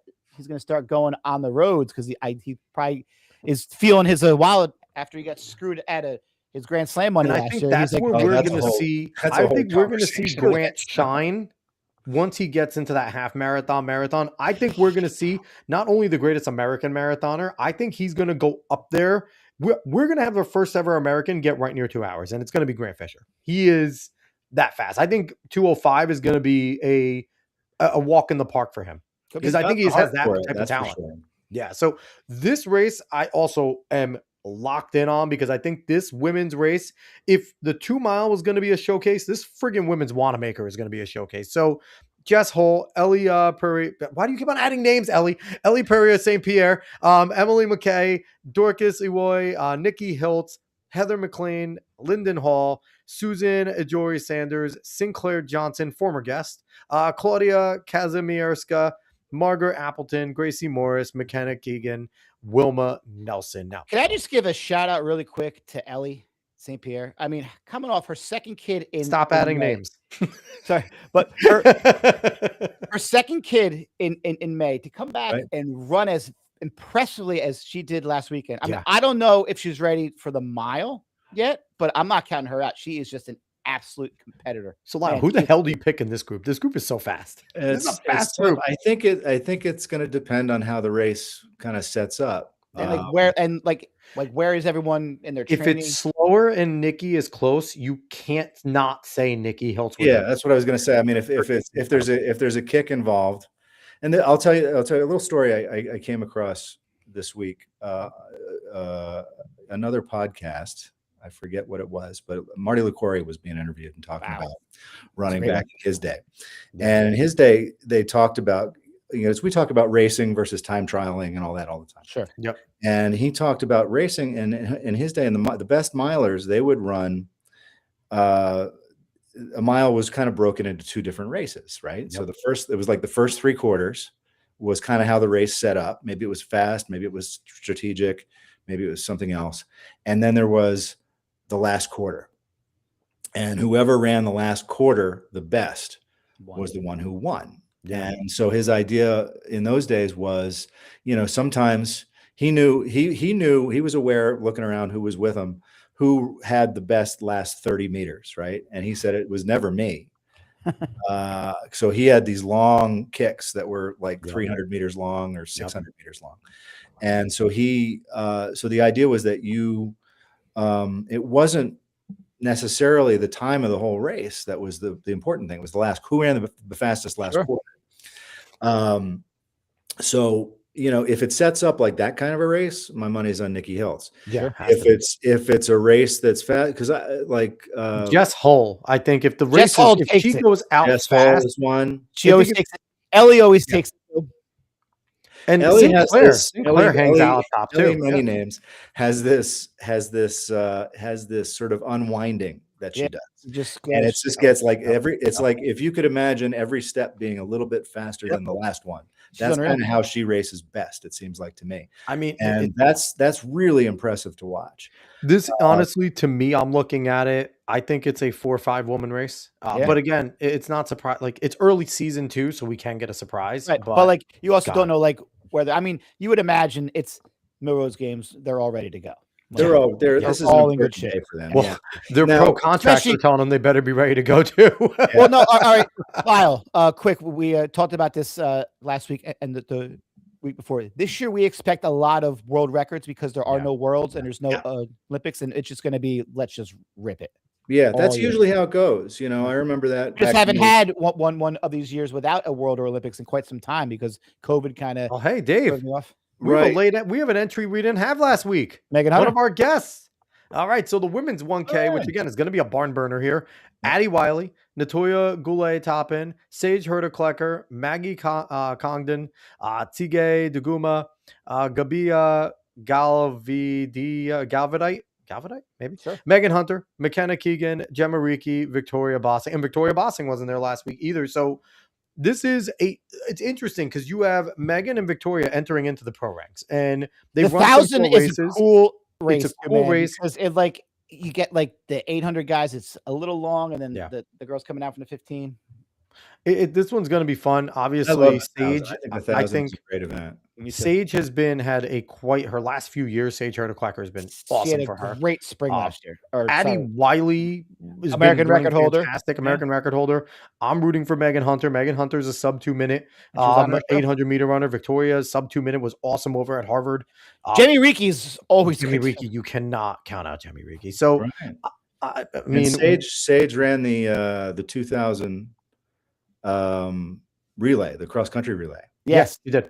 So she's been running stuff to get strong, and she had a thousands of strength race. She had a great summer last year. She got down to 156 or 157. Like she had a really good. Yeah. Yeah. Sage ran really well. It's to her favor, I think. You know, I'm going I think Sage and Addie. You know, and she's, you know, as a they train out here too. Joe Klecker's out here too. Sure. And so I'm rooting for my new home. You are out in Colorado. You're out in the mecca of training. You're in the when I say here, I mean like here that I see them training. I mean, right. I see them working out. Like On is all out there. Yeah, they're training out of and all of their kids run on your son's team, which is cool. Yeah. So this is the rematch of the Americans over here. Bryce Hoppel, John McPhillips, Ben Pattinson, Colin Solomon, Muhammad Atui, Donovan Brazier, Shane Cohen, Austin Rios Colon. Woof. Mick Phillips won last week, and he just looks really like he came on last year. He looked good last week. I mean, like he just kind of pulled away from Bryce and from Donovan last week. Donovan closed well. Yeah. But so it's going to be interesting. Shane is interesting in there. I'm going to throw a little sort of nostalgic thinking into this because I look at these fields and they're bigger than the Millrose fields were in the old days on the wooden track. Yeah. So strategy on the wooden tracks was different. Oh yeah. You know, because you had to, you know, you went to the lead and you held it because it was too hard to pass is really what it was. So I kind of miss those days a little bit.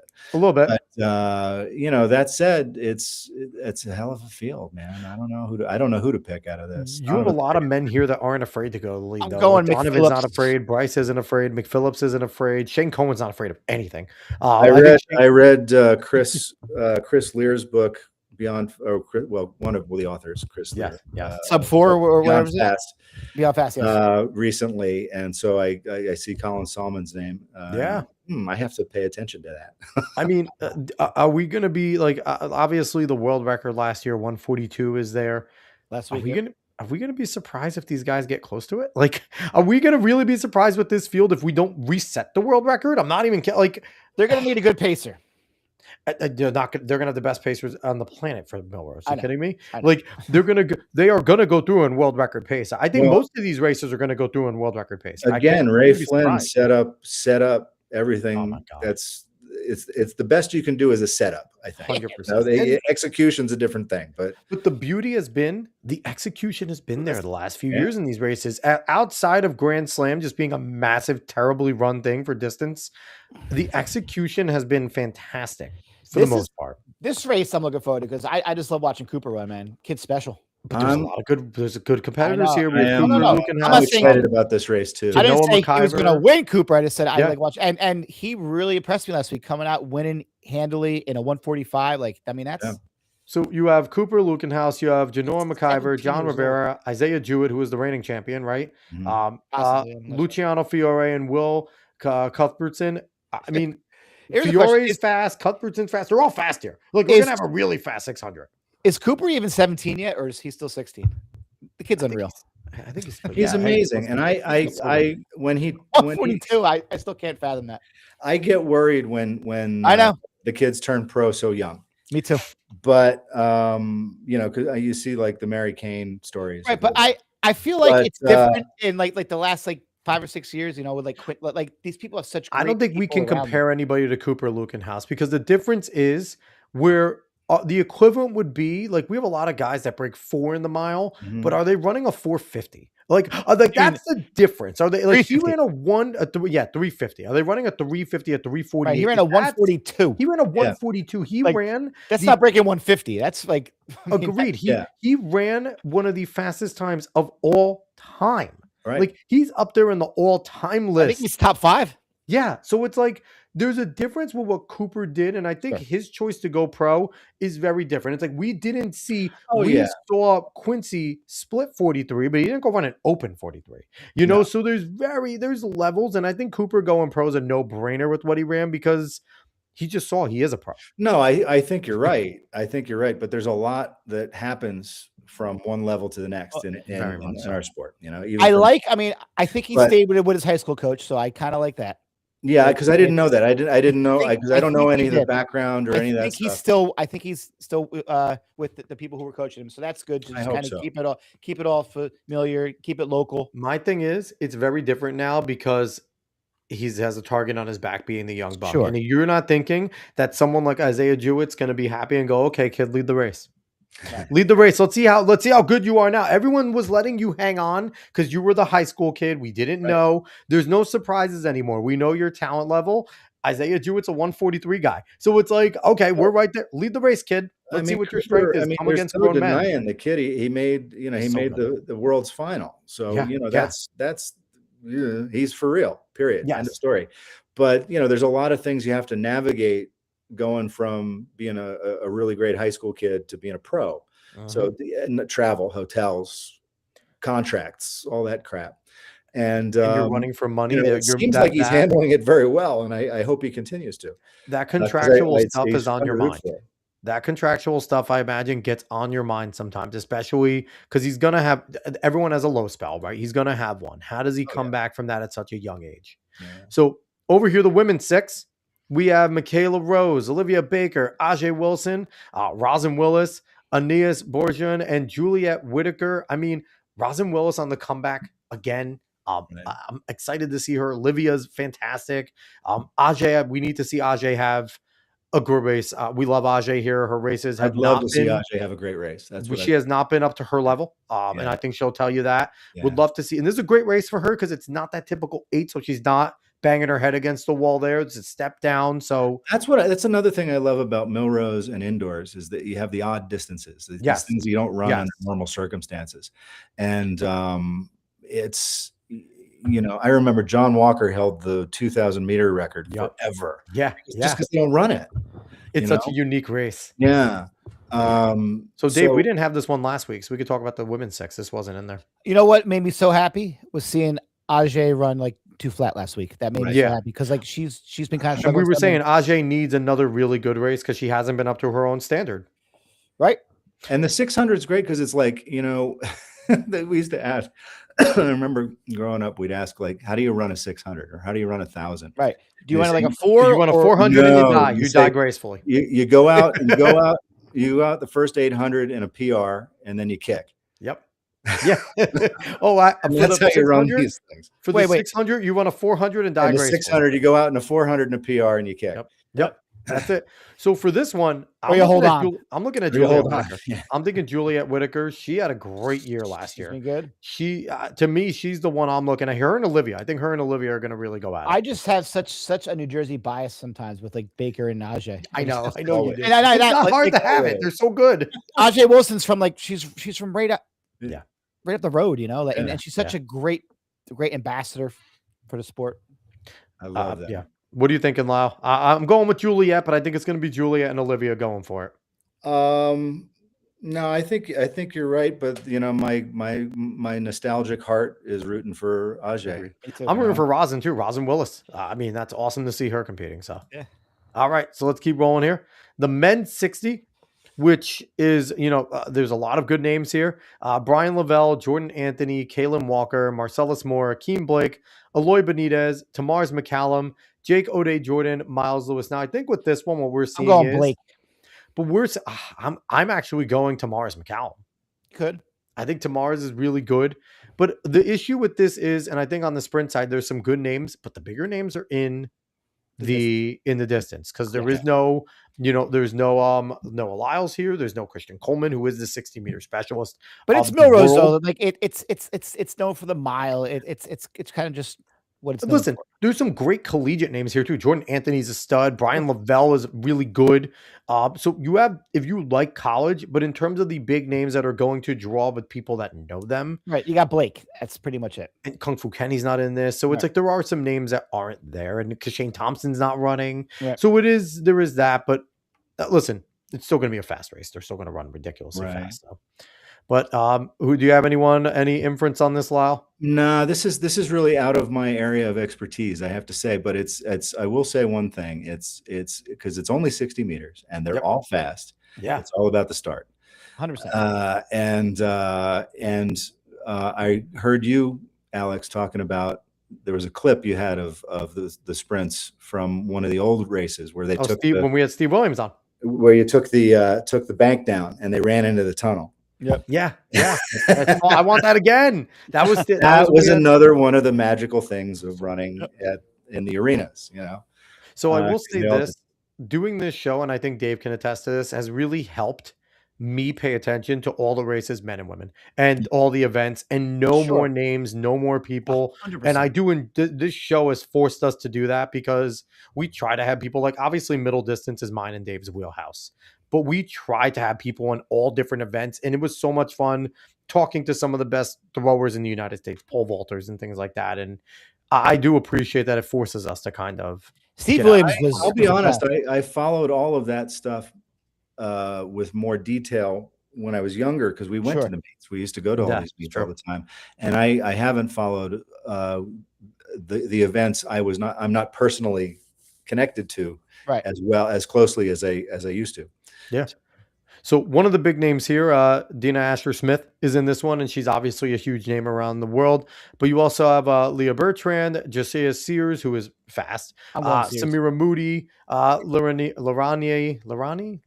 Alonzo, Solera Barnes, obviously Dina I mentioned, Destiny Smith-Barnett, Kemba Nelson, and Mariah Maxwell. I mean, I'm going Josiah Sears. I am too. But again, where is Melissa Wooden Jefferson? Like, that hurts not having her in this race. Obviously, Sha'Carri is not going to be in this race because Sha'Carri just got arrested for doing 100 miles per hour, which I guess when you're fast, you're always fast. But like, there are some, Yeah, but I mean, that coming off of her thing with Christian Coleman, there's a pattern here that I don't like. Yeah. And you know what? And it's like, and it sucks too, because like, I like Sha'Carri Richardson. Me too. But it comes to a point where it's hard to continue to defend somebody when it's a string of things, right? Yep. Like, we all defended her when it was the whole weed thing, because it was like, okay, that sucks. You got to follow the rules. And she kind of accepted that. But that's not helping her in any way. It came down to, but starting in the Olympics or at Worlds, whichever one, when she couldn't get in, when her and Shelly Ann couldn't get in, and then she wasn't ready and she didn't run well. And it's like, unfortunately for her, she's been passed by another amazing American. So it's like, that time is fleeting. If you don't take advantage of that, like Noah has, and even like Kenny Bednarik has, as being right now, he hasn't had that breakthrough. But you think of Kenny as always being in the finals and a threat. Sure. You don't think of Fred Curley that way before Fred is now going to the friggin' enhanced games. But Sha'Carri has kind of shot herself in the foot, because now Melissa Wooden Jefferson is it. Like, Sha'Carri's amazing. And we love her. But as a sprinter in this sport, if you don't win, it's unforgiving. You are forgotten. Yeah, which is why we love Shelly Ann. Shelly Ann just won. Like, as much as I want it to be an American, watching a Jamaican do it's our brethren. So like, I consider the Jamaicans right there with us. So if it's not going to be us, I don't want the Brits. I want the Jamaicans. But we keep on winning wars against the Brits, damn it. But all right, so 60-meter hurdles. This is one I'm not as familiar with. I know some names. Give me Cordell. Daniel Roberts is in there. Edward Williams, Cameron Murray, Connor Schulman, Chris Sorrell, Dylan Beard's a good one. Do we know who Chris? Sorrell? No. Jamal Britt? No. He's from East Brunswick. Oh, really? He's at Rutgers now. He just broke the Rutgers record. He's good. I mean, I don't know if he's ready to run on this level, but man, he is good. I think Cordell Tinch is obviously the name. Me too. He's the guy. The only thing that I worry about him is that he's so tall that such a short race, it might take longer for him to get going, but who knows? So we'll see. I'm not as versed in this, and that is one of my blind spots. Lyle, are you as versed? Yeah, no, this is a blind spot in this era for me. I apologize to the gentlemen and the ladies. If you have me on for another time, I'll do my research. I'll do my study. But I do remember back in the old days, my dad was a hurdler growing up. Oh, very cool. And so we were always watching Ronaldo Nehemiah. Yeah. Skeets, man. He was the best. And he was just extraordinary. So Scotch Plainfield, right? Or Scotch Plains, New Jersey. Yeah. Scotch Plains. Yeah. He was, and he played for the 49ers. He was just awesome. That's all tied. That's a whole nother discussion, is the 1980 Olympic boycott. There were all these guys who that was their one shot at, guys like him and Don Page and some of these guys that was their big Olympic shot. Who did we have on recently that talked about not being able to go in the 1980? It was Steve Williams? Was that Steve? Yeah, Steve. That was Steve Schott. Steve was the number one sprinter in the world, and they boycotted and he couldn't go. Yep. And that was his big chance. So I'm going to give the ladies a shout out here. I'm sorry, I don't really know. I'm not as versed in the women's 60, but Danielle Williams, Devin pick. Charlton, Gabby Cunningham, Megan Simmons, Christina Clemens, Denisha Cartwright, Onika Wilson, Asia Laurentian, and Yvonne Britton. I've heard of Gabby Cunningham and I've heard of Danielle Williams. Yeah. So, but I apologize. Honestly, honestly, I need to be better. I should know more about you ladies because obviously you're at Millrose, so you're talented as hell. I'll throw one more thing in here because again, back in the old days of going to the Garden to watch it, there were a lot of races we didn't know the fields. Especially the college 4x4s and the the high school 4x4s. And as kids, we're sitting up next to each other, and we'd sort of take bets, like nickel bets, and just sort of pick a name out of the field. And that's kind of how we learned everything. Oh wow, I picked the wrong one. So I do have a little familiarity with the shot put guys. Yes. I want to thank people like Joe Kovacs and obviously God, why am I blanking on his name right now? The best Ryan Krauser, because they've actually helped open up the rest of the field. So Joe Kovacs is going to be there. He's obviously the big name. Mm-hmm. Eric Favors, Ginger Campbell is very good. Josh Owatunde is very good. Roger Steen is very good. Chukwuebuka Enkawechi is very good. Well done. This is a great field. It really is. Joe's the cream of this field. He's a world champion. Josh is good too, man. Josh is good. Listen, we have a lot of people that are national record holders in their countries and just coming off of NCAAs and stuff. So this is going to be a competitive field. Yep. And then we have the women's pole vault. Katerina Stefandini, who is the Olympic champion, world champion. Emily Grove, Chloe Timberg, Gabriella Leon, Tori Thomas, and Natasha Campbell. I'm happy to see Chloe there, but I mean, Katerina's got to be the one. Yes, I would agree. It's always hard when like you don't see Katie Moon or Sandy Morris in the nose because they've just been off so long. But obviously, I'm going to root for Chloe Timberg. She went to of course. But I mean, you can't deny the world champion, and it wasn't even like she's the world. Like it's not her. It's not a fluke. Katerina's been doing it. Yeah. So agreed. I mean, yes. So we have the weight throw here. No idea. Yeah, I'm not as familiar here. So RJ Decker, Evangelos, Frandalikas, Parker Kim, Simon, Skumal, Michael, Pinky, Quillier, Newton, Chris Melillo, Nick Paul, Ryan Marintz, and Andre Francis. Good luck, guys. I mean, good luck. Our knowledge is limited to those we've had on this show, which I'm actually saddened to see none of them get to the Millrose because they're some of the best throwers in the country. But good luck, boys. We don't know much about this one. The women's weight throw, same thing. Good luck, girls. Alicia Lancaster, Margaret Hayden, Mia Hopkins, Zuriel Padua Serrano, Layla Davis, Tata Kulabali, Victoria Maher, Sierra Anderson, Keegan Collins, Lalani Grant, Natalie Lindo, Kira Moore. Moore, good luck. I'm going to make myself watch both weight throws because I feel terrible that I don't know any of these people. Yeah, no, and this is a massive field for the women. Well, and that's what's good about these meets too, is you see it all. It's all out there. Yep. And it's they're fun events to watch. Yeah, I love watching. If you take a minute to sort of watch and learn a little bit, they're really fun events. One of my favorite athletes to watch in all of track now is Valerie Ullman. Oh, she's from out here too. She's unbelievable. She's the most. Her and Sid are the two most dominant Americans right now. I mean, I think it's not they're competing on who's the most dominant. She's crushing people. Right. It's those two and probably Ryan. When Ryan's healtty, Krauser, you can't deny Ryan. But I mean, Ullman competes with this kind of joy that's really it's fun to watch. And the thing with Valerie Ullman too, she's like, there's the two types of physiques for both the men and women. You either have the bigger, stockier, or you have that slender, super fit. And she's not she's more of that super fit. Yeah.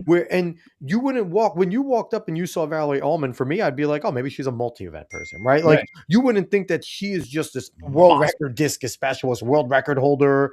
I think she's undefeated in 20 meets or something now. It's a stupid number. And it's like, you wouldn't expect Valerie Ullman to be the best discus thrower in the world. And there she is. And also another issue with my sport is Valerie Ullman is gorgeous. And that Valerie Ullman isn't everywhere is why our sport sucks. That's a missed opportunity, a marketing opportunity, I think. But she's got this sort of explosive speed. Unbelievable. That it's a technique you can't mimic. You're not going to mimic that. You want to attempt to mimic what she does because she's the best. But I mean, with Krauser, the Krauser glide, the Krauser glide, it's easy they make it look easy, but damn, it's hard to do. Yeah. But that's a Millrose. And Lyle, we got into some really good conversations. We're not going to get to the NCAA tonight because Dave, I think eventually has to go to bed. Well, I just want to ask Lyle really quick. Obviously your son is part of the Niwot team. Yes. They won NXN. Just kind of give us a run through as and a real parent, quick, Dave, what are we doing talking to Lyle and not his son? Yeah, I don't know.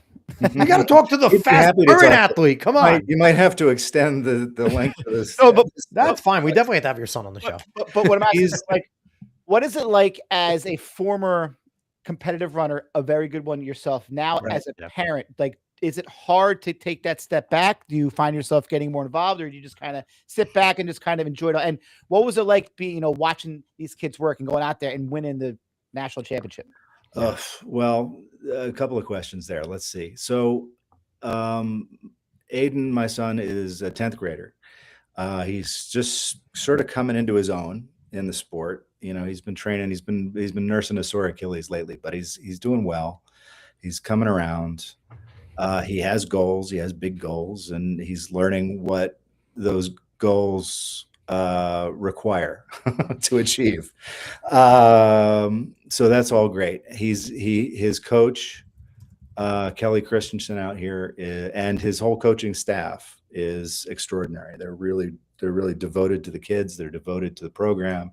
They're devoted to the culture. Sure. More than, and it's funny because people may not believe me when I say this, but they're not really day-to-day in and out training about winning. It's about the process. It's about the culture. It's about embracing, who you are and who you want to be and all that kind of, and Christensen talks about leading with love all the time. And it's like, it's a real thing.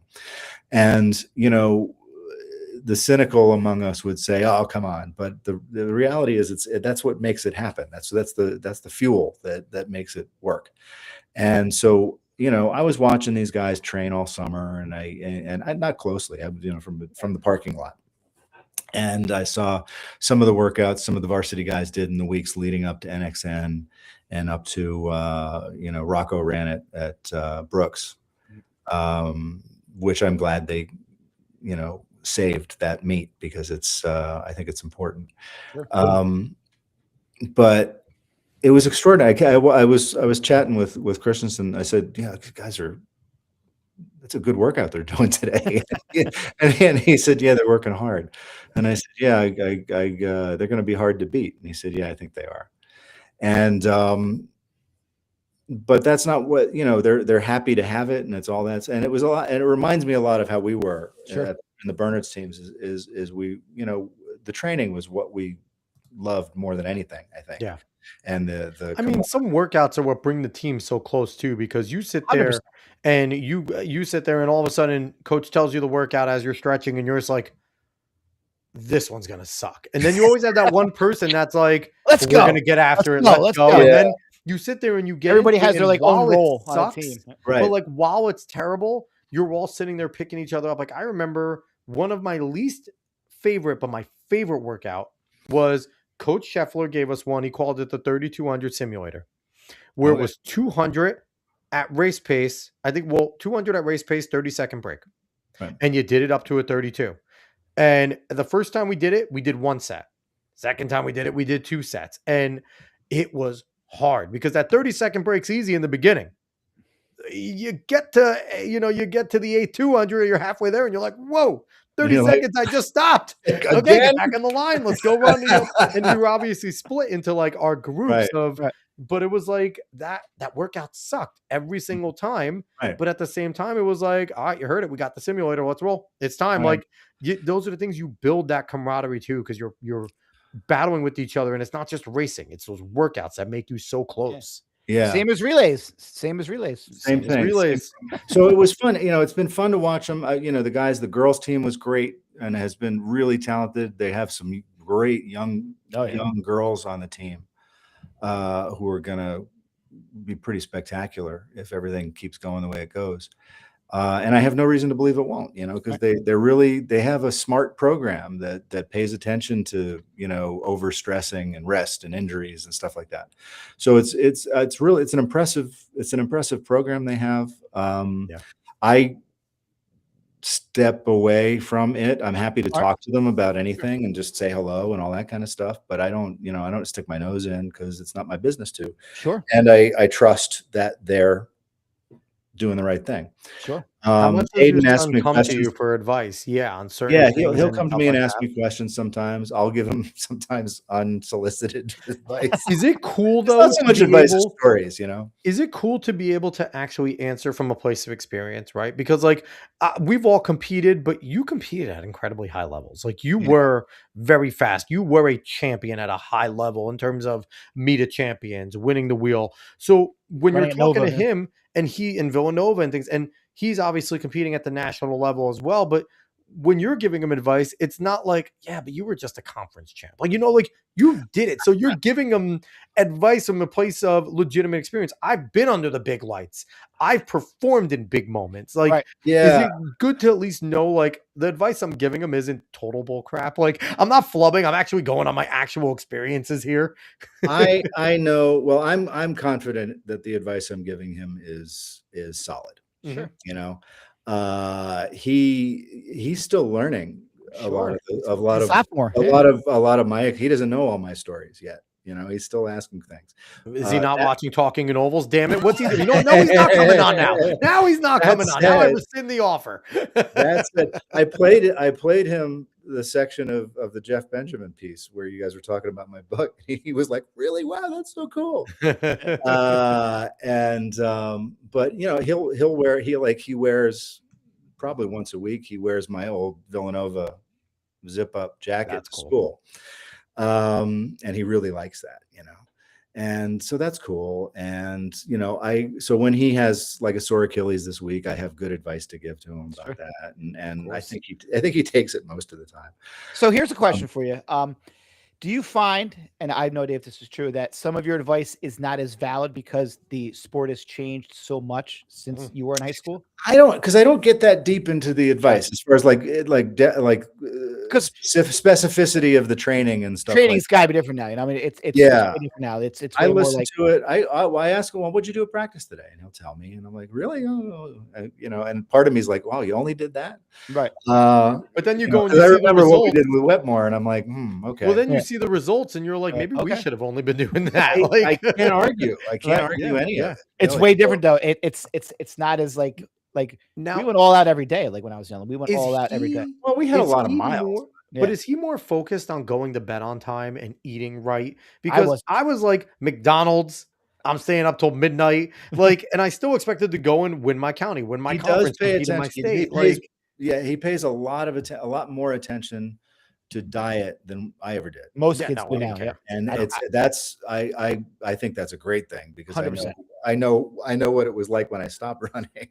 Right.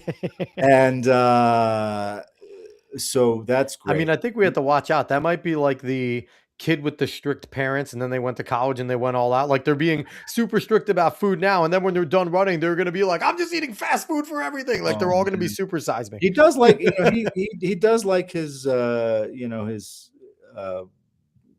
Cane's chicken or whatever the Raising Cane's. The chicken Raising Cane's. The chicken fast food is his go-to. I've never had it. I heard they're amazing. He doesn't have it that much, and we cook at home all the time. So it's a guilty pleasure is not bad every once in a while. But he really he trusts his coach. Sure, that's the biggest part.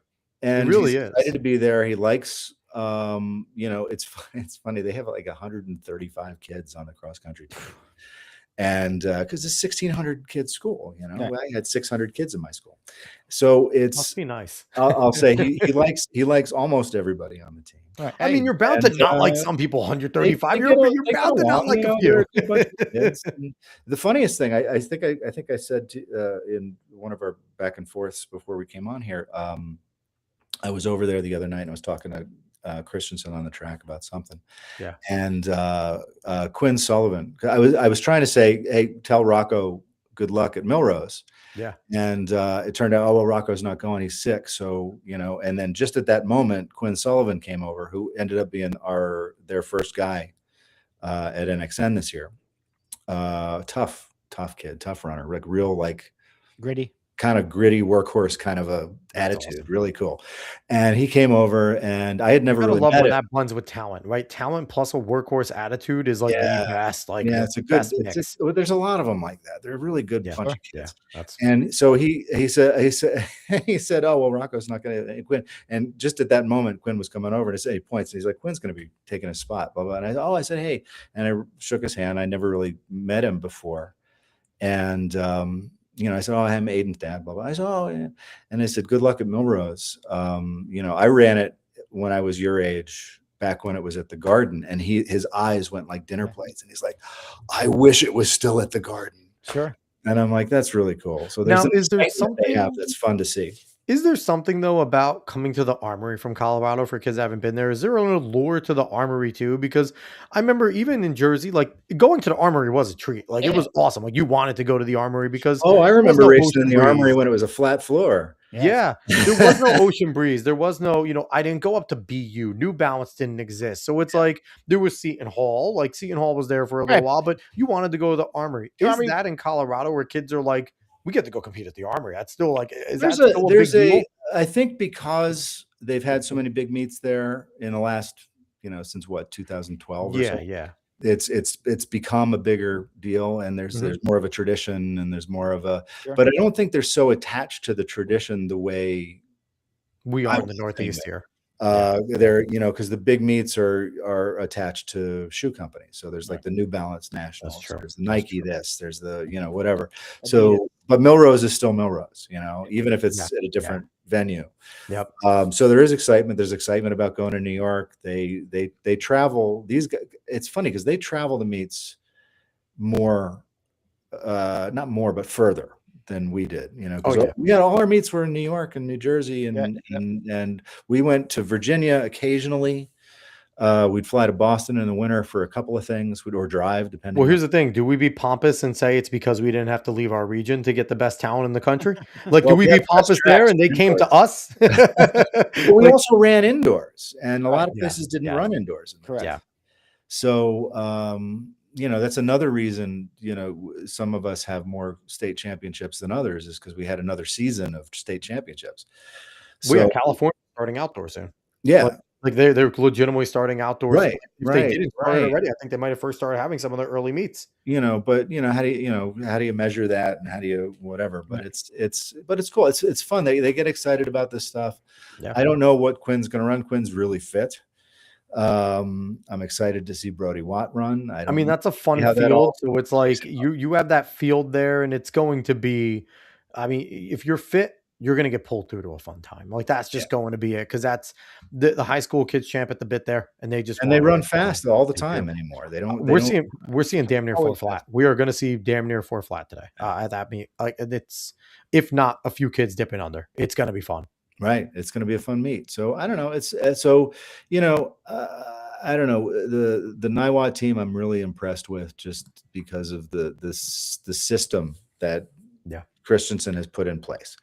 And I trust it the way the kids trust it. So, I watch and I ask questions because I'm curious, but I don't, stick my nose in, because Christensen has to be so happy that you're not the type of parent that has the experience and the talent that isn't just like involved and just letting him do his thing. There's a lot of parents on this team who have run at a very high level, higher levels than me. Yes. And Culpepper, the Culpeppers, Ritzenhines, how about Jersey girl? Hunter Robbie. Maggie Guiney. Yep. Exactly. Some friggin' royalty over there over ND-Watt, man. I'm sorry. Maggie Robbie. She was Maggie Robbie now. It was Maggie and a Kate Guiney here for Kate Robbie. Yeah. So she goes down south. They were like, I mean, we had so many sets of great twin. And they're all lovely people. We haven't become really close friends with any of them, but they're really nice people. They're all supportive of the kids and the program and all that. I always think the distance runners are all nice because we're all a bunch of nerds. I think that's there's probably some truth to that. Listen, we were all in AP classes, honors. Like we were all in the same group. Your cross country kids were a bunch of nerds because we couldn't play basketball. Listen, we couldn't go. Like we were some of us could, but most of us couldn't. Like we were like that was our thing. And what did the majority of us do? we went back to school to teach and to coach. I learned as much about literature and reading from Mark Wetmore as I did about anything else. I learned a lot of great words from my high school coach. I will say my coaches did, and Dave included, and I think this is what a lot of the best coaches do, outside of just making you into a better athlete, Right. they take it as their responsibility to turn a bunch of boys into young men, a bunch of girls into young women. And by the time they leave them in the high school level, they want young men and women that are adjusted, ready to go to school as well as they can and start to, I think that's the goal of most great coaches. I think that's right. And I think the best programs do that. And I don't, when I say best programs, I don't mean the most successful programs necessarily. The best programs do that, and the kids who come out as better humans than they were when they went in, and I think that's great. So and that's why I get frustrated with all the NCAA changes in terms of Lyle, we will have you on soon. We got to talk about the NCAA. We will have you on again. Talk about, and it's it's a whole thing. But we are going to schedule you on again very soon because we didn't get a chance to get to that, and I really want to hear your opinion on some of the NCAA stuff, and and we'll talk soon. We will have you on again. I'm happy to talk to you guys anytime. We'll have you on again. It's a joy. It really. We'll have you on again very soon. We'll schedule it out. Now, before we get out of here, I want to make sure that everybody goes over to Amazon and they make sure they buy their copy of Blood, Sweat, and Spikes, Running the Wetmore Way. You see it over there? It's 47% off. Get it. There you go. It's 47% also off. Available in audiobook and on the Kindle. It's available. Yeah. But if I'm saying to everyone, I recommend right here, you click on the hardcover. That is what you click on. Lyle. Hit the hardcover or go to lylesmith.net. If you want a signed copy, you can get one that way. Now, and Lyle, there's my copy right there. Is there anybody's voice that reads it? Yeah, mine. Yes, even better. Lyle is the audiobook. That's fantastic. I'm the audiobook. That's fantastic. People seem to like it. I don't know. So yes, I have read it twice. It's an absolute even though you're my biggest fan, Dave. I really. Here's the thing: when I tell you to listen, I read it, and I'll tell you this: you read it fast, because I will say, Lyle, it's a very easy read because it's meant to be narrated. The book that you wrote, it had to be, obviously reading an audiobook is never easy, right? Because you're fumbling. It's like, crap. Okay, can't do that one. Got to go back. Okay. But it is a book that's read in a talking style. You wrote it in a very conversational style, and it's very easy to read because what it reminds me of in my head, and maybe this was the wrong way to read it, I don't know. I didn't hear it in your voice. I heard it in the narrator of The Sandlot. I was reading it in his voice, like Sandlot style, because that's how it was like a kid telling me their experiences of being a kid. And that's how I read it. Maybe it's just because I'm an idiot. So I read it that way, but that's how I read it. And I thought it was, listen, it's a fantastic read. If you're a runner, it's a must read. If you're not a runner, it should be a read anyway, because Lyle, you are a gifted writer. And if you're from Jersey, what are you waiting for? Get it now. Seriously. And here's the thing. If you are a coach and you are a good coach with a group of distance guys, and you have, a few guys that are very students of the sport, God, this is a great book to get and pass on to your kids. I gave a copy to one of my best runners, and he loved it. Yeah. This is a great book to pass on. And, and I said it before and I'll say it again. This will be a book right up there with Chris Lear's written books and Once a Runner, all those types of books. I think this is going to be one of those that goes down as just, if you're a runner, you should read this book type of books. And it's a fantastic job, Lyle. Thank you. Thank you for sharing it with us. Thanks very much. I appreciate that. I felt that there's a sort of a missing space in the literature of our sport for stories kind of like this and beyond, and this was my sort of effort to try and help fill that a little bit. Plus, I mean it had to be fun just going back and getting all the history of your school.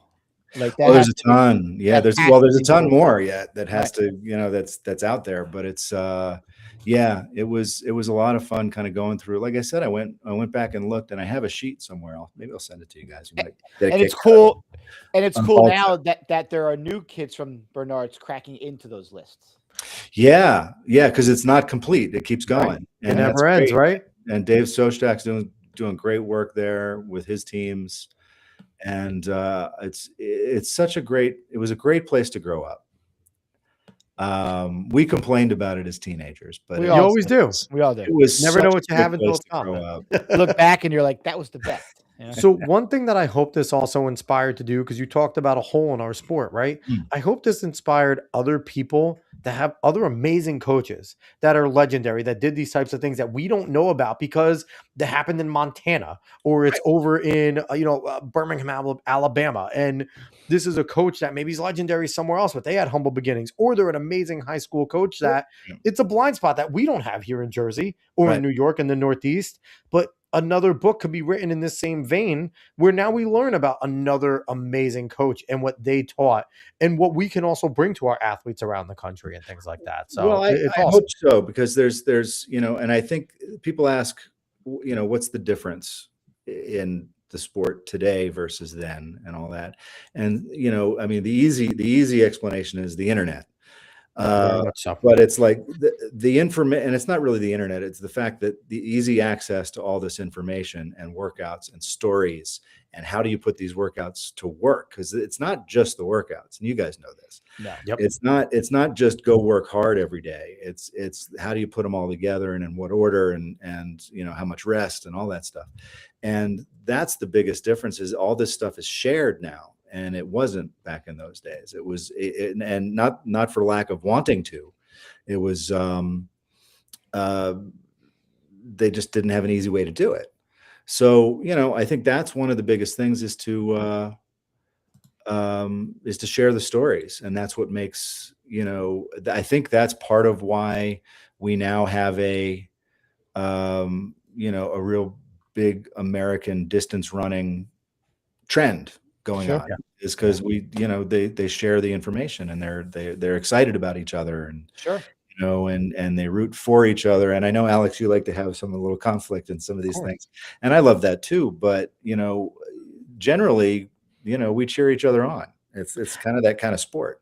And I think you get that, and I think that's my biggest complaint is you get that in all sports, right? Because it's been a tradition. Like, I played football. And I know they like highlight prayer circles now, but prayer circles have gone on since football started, where they've, at the end of the games, they've gone to the 50 and they've gone and they've taken a knee. It didn't start with Tim Tebow, y'all. It's been going on since they started playing football. Oh, hell, if Villanova, the cross country team, would get into a circle and do a Hail Mary before the start of every race. And that's a normal thing in sport, where after you're done competing, you come together and you congratulate each other and you have respect for each other. But we do it before the race. We need to stop. We need to. I'm with you. Like we used to get very, very serious leading into post race. You could be friends again. Pre-race, you gotta hate each other. The game face is a real thing. Yeah, give each other some like locker room material. Talk some mess. Sure. Like, we need this. Sure. But all right, so Lyle, we appreciate you. The time flies by. Every time you're on. We are over 2 hours, and it's awesome. Everybody, again, make sure that you're going out and getting a copy of Blood, Sweat, and Spikes. Make sure that you are following Lyle on Instagram and Threads at Nimblegram.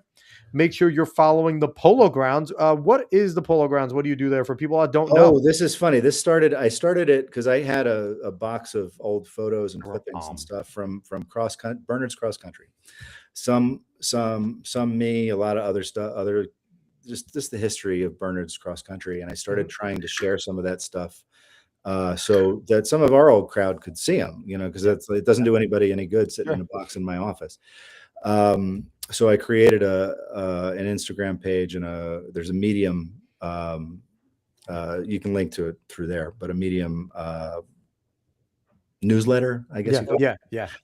Blog there that I post some stuff, and some articles, some memories from me, and all the photos I have, and I'm gathering photos from other people. If you don't know, the home cross country coach for home cross country course for Bernard's High School in those days was known as the Polo Grounds, and it was it had the biggest cross country invitational in the state for years. And then the last one was in '84, I think. And, but we ran there for a long time. And so I called it the Polo Grounds for that reason. That's awesome. And so we did I am on the Instagram page now. It's fantastic. Oh, cool. Yeah, there's some cool stuff there, and there's more to come. I get to it when I can, but there's a lot of cool stuff. So, all right. I mean, the thing with Lyle that you will get, and you obviously have gotten from here, he is a wealth of knowledge, and which is why you are someone that we absolutely, once Dave suggested, he's like, hey, you want to get Lyle on? I'm like, yeah, of course I want to get Lyle on. You out of your mind? Like, if he's willing to come on, of course we want to. I think Alex is like, he's like, why do you ask me these questions? Just like Lyle seriously, sometimes like, why did you even ask? Did you ask him yet? Like, what are we doing here? Like, this is the that, by the way, top right corner there. Yep, that's Jason Vigilante at the Meet of Champions. Oh wow, the old coach from Virginia. He's at Princeton now. Yep. It's not playing, but anyway. But yeah, so go follow at the Polo Grounds. I'm obviously following here already. It's always funny when you go to these places and then like you're not following them, and it's like I feel bad. But no, I am following. So all right. Oh, why? We are jumping out of here. We appreciate everyone that listened, watched, wherever you are watching from, YouTube X, Facebook, Twitch, or Kick. We'll be back on Monday. So in a few short days, we'll be back. We have another cool guest that our buddy Darren Peters suggested to us. And when Darren suggests, we listen because Darren's a freaking man. So we appreciate it. We will be back on Monday. Everybody have a wonderful, wonderful evening. So long, y'all.